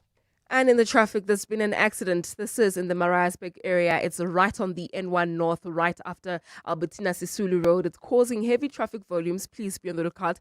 And not far from this scene, we've got another one reported on Main Reef Road. It's right near Robert Road. It's also causing delays. The top story this hour, Net Joins says police officers are fully prepared to deal with any potential disruptions to the upcoming G20 Leaders Summit. Access to the internet is vital for any country to grow. That's why the recent 6.75 billion rand digital infrastructure deal that Standard Bank Corporate and Investment Banking facilitated between Telkom and an Actors-led consortium is so transformational for South Africa. It unlocks growth and provides internet access to underserved communities who will now have access to the internet for the very first time. Search CIB Stories of Impact to watch the full story. Standard Bank is an authorized FSP and registered credit provider. T's and C's apply. Tani Esther, or should I say the Tupperware Tani? How's business going? Business is booming. I've been operating out of the boot of my car for 10 years, but shame, it couldn't keep up with my growing empire. Okay, so you sold it to We Buy Cars? Yes, quick. Sold my old one, bought a bigger one. I even sold some of my Tupperware to the friendly guy who picked up my car. Stick to what you know best, eh, Tony? Excuse me? Never mind. We Buy Cars. Geared for your business, geared for you. You know what success looks like. Now discover why focus is the driving force behind every success story. Catch 702 in conversation with Momentum on the Money Show with Stephen Krutters every Thursday, discussing the science of success. Step into the mindset of top financial achievers and discover how your thinking, behavior, and focus can shape lasting financial success. That's 702 in conversation with Momentum. Thursdays on the Money Show with Stephen Krutters. Momentum, your journey to success on 702. Momentum is an authorized financial services and registered credit provider. 702. WhatsApp Bongani on 072 702 1702. Has is a big old friend of the African National Congress in KZN for years. I mean, he was a trusted ally, especially in the ANC's wars with the IFP all those years ago. I mean, she was one of the strongest critics of the IFP in KZN, and the ANC obviously regarded her as an asset. They kept her closer, and now she has become a huge problem and a big source of embarrassment. I also didn't know that actually the PhD thing and the professorship thing was all a lie. So that's another Paulo Jordan story or moment, but ANC connection, of course. Thanks, Bongani. Thabo Midrand. Good morning, Bongani. It seems like yesterday was the testimony of people who are not okay. You have that professor in parliament who was, I don't even know what to say. And then you have Brown Mokhotsi making wild claims. Izolo nje testify abantu engathi azithi mzala. I don't even have the words to describe what I was watching yesterday. So it's Gaye, great show. Thanks. Hi, Bongani, you have to come and bring someone to help us understand the circus that was going on at Coke, Meriti Haas, and this Brian Mahos. You need to help us here, because this was madness to me. There was nothing I get from those people. I think the response of Minister Mochecha to Mr. Lubese is very typical of any criticism aimed towards the government by any of the employees. So you're not allowed to be a whistleblower. You're not allowed to speak out against corruption, poor management, and poor decision-making by politicians, because then you will be disciplined. So we must just accept everything that is done by those in power, even though it might be definitely the wrong decision. I think that last voice note, of course, refers to the response of the Defense Minister, in fact, the department, Angie Motshekga, the minister, saying the remarks made at the weekend at a gala dinner by the SA Navy Chief, Admiral Monde Lubisi, who said that the Navy is being hampered by budget cuts. The department and the minister saying those remarks were inappropriate and disingenuous. I'm not sure what they mean by disingenuous. They might argue inappropriate in the sense that perhaps there are channels to communicate that, but to say they're disingenuous suggests then that, he's lying? And they're more concerned about how those comments cast aspersions on government's leadership than their veracity. I mean, either budget cuts are hampering the Navy and exposing the country to security risks, or they are not. But I don't know if silencing those who speak the truth necessarily changes the fact of what they say. Don't get me started about the ad hoc committee and what we heard at the Madlanga Commission of Inquiry yesterday. No doubt, Clement Manyatela will be unpacking all of that in some greater detail coming up in the next 3 hours. EWN Sport. All right, Anthony Teixeira in for Cindy Paluta for the rest of the week. Anthony, it's all about the Springboks at the moment. I was saying to Cindy just the other day, don't judge me. I won't. Promise? I will try my best. Pinky promise? In my house, nobody ever breaks a pinky promise. Oh, pinky promise. I'm only watching Chasing the Sun now. So I've just watched the first one. I'm going to make time to watch the second one. Fair. So you're not judging me? No. I'm trying my best not to move my eyebrows. So right now, I'm Springbok mad, is the point of that story. Oh, it gets you so emotionally riled up, that series. Yay. You can't help but just feel patriotic and a lot of tears. Good inside. Oh, I remember crying, teary-eyed, basically. Yeah. See, pinky promise, I won't judge you. Yeah. What? Let's talk about the box. We will indeed start with the Springboks, as they are set to come up against the side that recently has become their bogey team.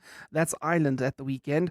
Thomas Tutoy says that the world champs won't be thinking about the past. I think media and maybe the newspapers would like to throw it that way, but we don't see it that way.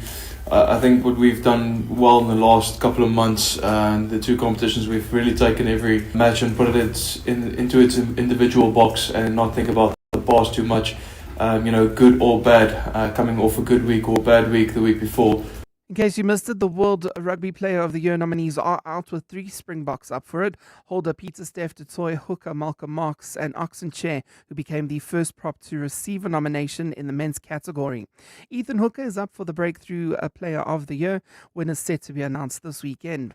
Samoa became the final team to qualify for the 2027 Rugby World Cup in Australia, thanks to a single bonus point, while Wales wing Josh Adams has been suspended for 3 matches for the red card he received in the victory over Japan at the weekend. He had a yellow, which was upgraded to a red after a bunker review for what was deemed to be a reckless and dangerous clear-out. Mitigating factors saw the reduction by a maximum of 50%. He misses the test against the All Blacks Saturday and then the Springbok test a week later. Switching now to football, where 42 of the 48 teams have qualified for the FIFA World Cup. The remaining spots set to be decided by various playoffs.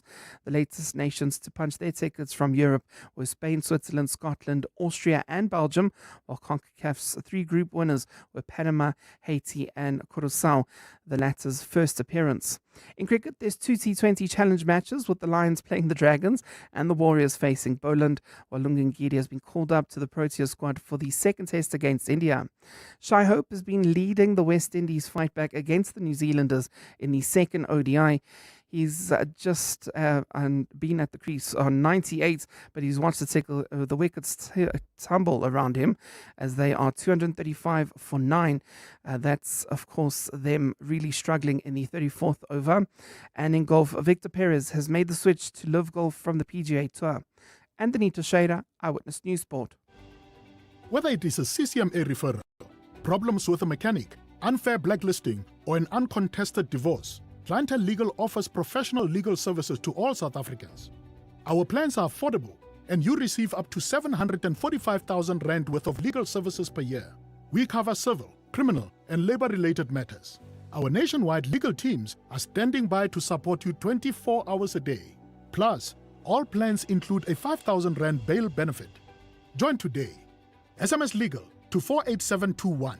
That's legal to 48721. Clientele General is an authorized FSP and licensed non-life insurer. T's and C's online. Standard rates apply. The crazy store's got deals galore and everything you need. From tinsel presents, wrapping, and a star for your Christmas tree. We've got all sorts of games and sports, many toys to buy. Stationery, arts and crafts, come on and don't be shy. No need to panic shop, we're your one-stop Christmas spot. Your table will be dressed and you will not be stressed. When Christmas Eve is here, you'll want to sing and cheer. I got everything at the crazy store and I can't wait for next year. Hey, you never know what you might find this Christmas.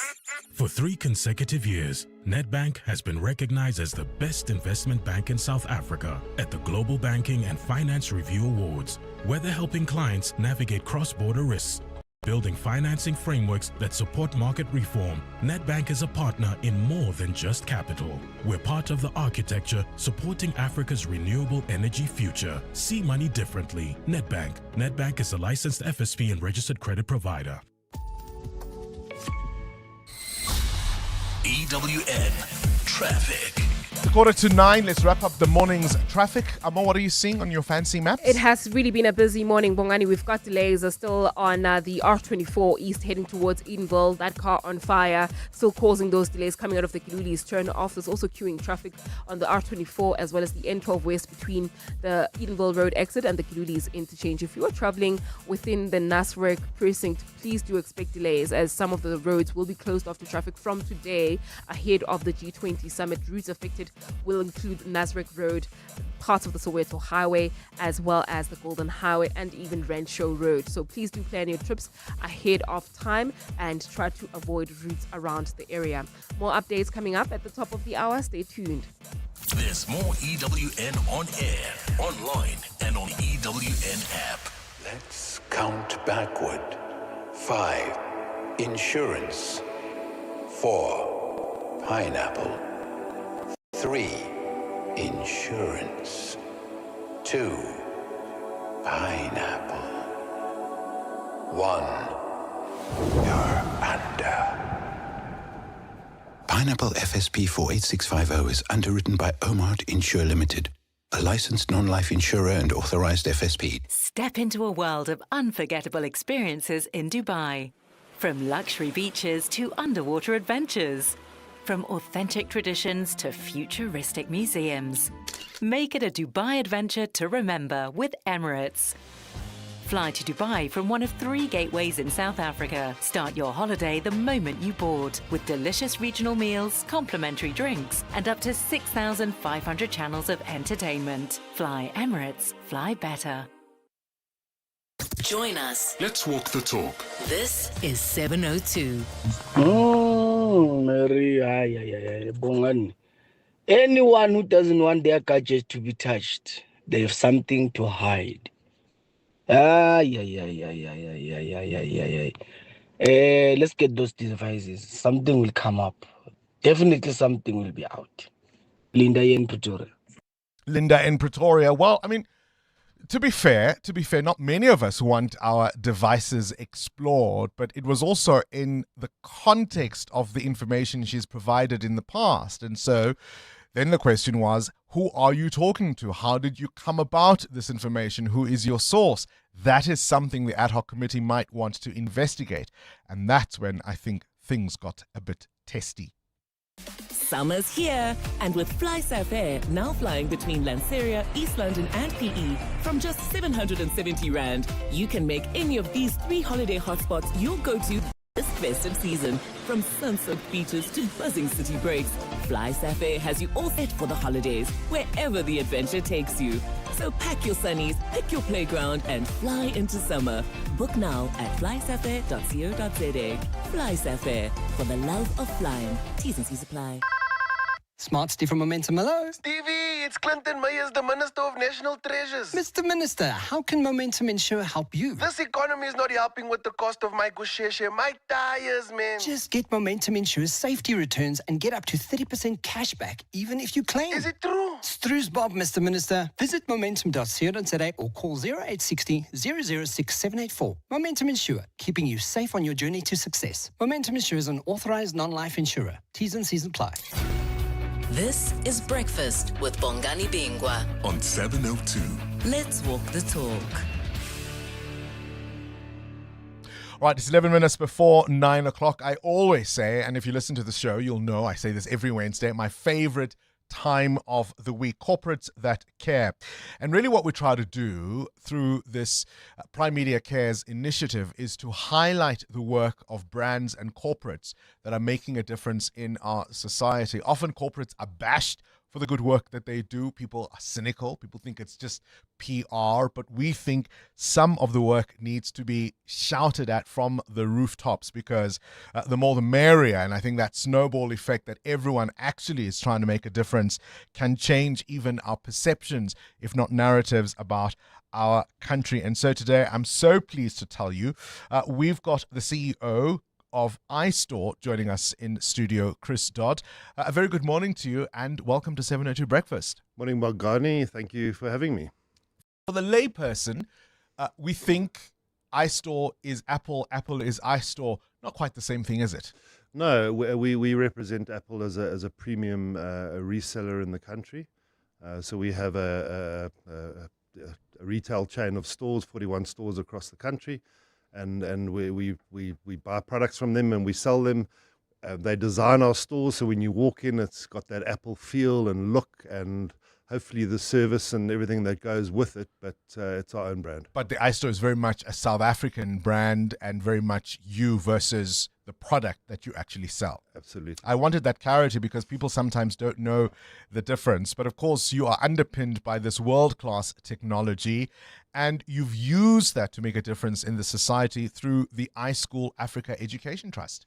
That's right. It all started back in 2009 when we actually started doing work in independent schools, and we realized that we're probably just contributing to widening the gap between the schools with resources and the ones without. And that's when we kind of thought, let's support a program, and we were instrumental in setting up iSchool Africa to support under-resourced schools in the country. I ask every CEO this question. Why are you a corporate that cares?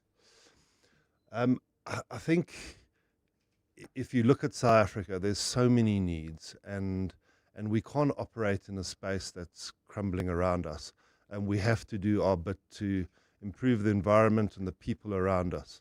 So that's why we got involved, and that's why we care. So you go back to 2009, I suppose, in terms of this initiative. You look around South African classrooms, you say, we need to build something. What did you have in mind? Well, we realized that we go into these rural and township schools, and a lot of them are they just don't have the resources. They don't have anything, and it's really sad to see. So what we came up with was a mobile lab with iPads in it. It's in a secure case, can be moved between classrooms. We give that to schools preloaded with educational apps. But the most important part of the whole thing is that iSchool Africa has a whole bunch of teachers on their payroll, and they spend lots of time in the school, and they transfer the knowledge to the teachers. So when they leave, it's sustaining. That is so important because we know the future is digital. We know the future is technology. And for kids who come from under-resourced communities, underserved communities, they not only have to bridge the gap of not having the tech or access to it, even when it's available, the people who must teach them about that tech themselves are hampered by not necessarily being au fait with all of the later. So it's important to plant that seed even in the teachers. But we're also dealing with a scenario where so many kids lack basic skills of numeracy and literacy, and now we're throwing tech into the picture. We've got quite a mountain to climb, don't we? We've got a massive mountain to climb. But I think there's a big focus on numeracy and literacy in the software that's on the iPads. It's world-class technology, so it's simple to use for them. We don't have to get over those tech barriers, or they're not very big barriers when you're using the iPad. And then, so the focus has then got to be on the educational side of it, the numeracy and the literacy. But kids are amazing, right? Because they're also these blank canvases who pick up these things so quickly and get into the language. That must be exciting to see when you sort of watch them get that aha and their eyes now starting to open up and feeling confident and empowered to do the work. You can see they're totally engaged.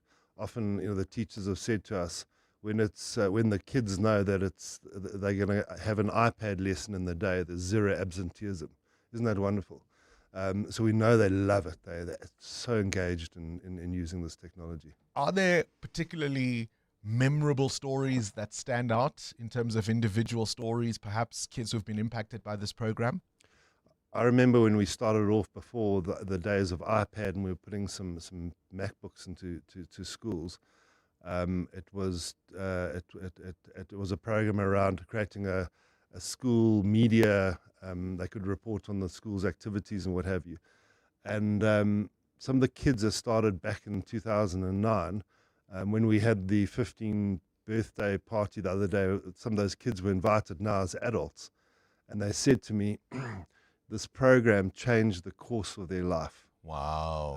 And because of what they got involved in at school and using this technology, they're now in a role that they never imagined themselves to be in. So that was probably one of the most rewarding things for me to see. What are some of the careers that programs like this can make possible for kids, even from underserved communities? Yeah. So one of the courses is coding and robotics. And we've recently we did a deaf developers program where we trained eight youths to code, and so they've gone from not thinking about a career in coding to being coders, and we actually employ some of them in our business now as coders. So the opportunities are endless, Bongani. It would be easy for a tech company to just donate devices and walk away and say, there you've got the tools, make do with them what you can. But you've gone beyond that. You invest, as you've said, in training, particularly the teachers, but also mentorship and the idea of long-term support. Just explain the thinking behind that.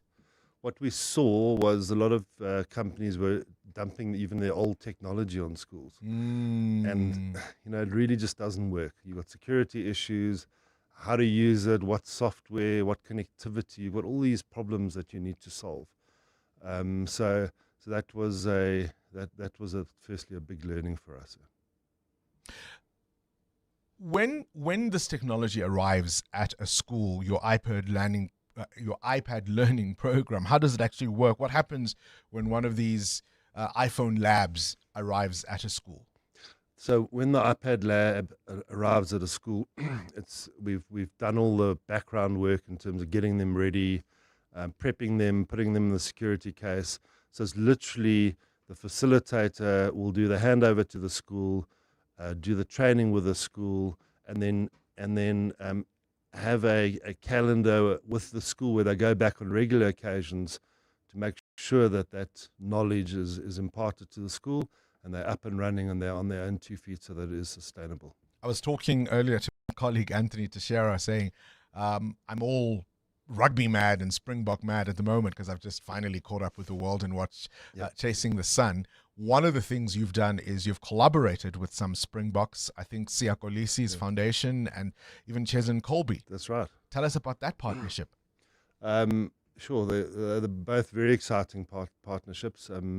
We went to Siya's school in the Eastern Cape. His original Zwide, wow, Zwide. yes. We went to Zwide, and we launched one of the programs there. And obviously, it was frightening to see where he had come from and the rugby field he had played on, with literally rocks in the middle of the school field, and where he is today. And it's been wonderful partnering with these guys because it obviously elevates the whole program, takes it to a new level.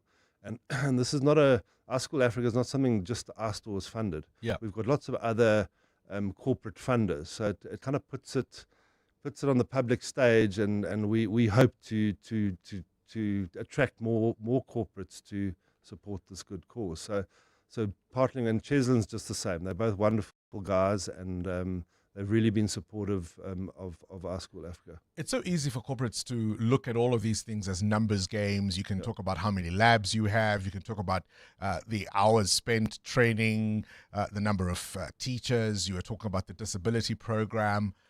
What does it feel like, Chris, to know every night you go to bed changing lives? It's massively rewarding for myself and the whole Our School Africa team. It's because we know it's making a real difference. It's sustainable. It's long term, and I've seen it with my own eyes. You know, I've seen the results of it. So that's gives us great pleasure.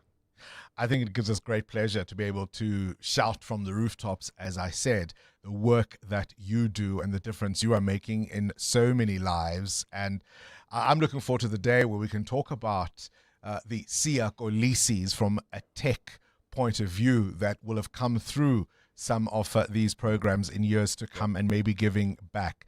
The iStore CEO, Chris Dodd, in studio, another corporate that cares. 702 podcasts are on 702.co.za. And that brings us to the end of this edition of 702 Breakfast. The Clement Manyatela show from the B20 starts now. This is EWN. Good morning, I am Sviso Zulu. Gauteng Education MEC Matume Chilwane has called on police to find the gunman behind the murder of a principal and another staff member at a school in Tembisa. The shooting happened inside the administration block in Inklingweni Primary School yesterday. The attack happened at around 5 p.m. while the women, both in their 50s, were reportedly preparing for a meeting scheduled to take place later this week. The motive for the shooting is not yet known, and the department spokesperson, Steve Mabona. MEC did indicate that it's horrified by this incident, the brutal act that is committed within a school, a place that should be safe at all times. He called on the law enforcement agencies to investigate this and bring the perpetrators to book. Suspended Police Minister Senzo Mchunu's Chief of Staff, Cedric Nkabinde, returns to the face of Parliament or to face Parliament's ad hoc committee probing police corruption again today after MPs sent him away for submitting inconsistent information last week.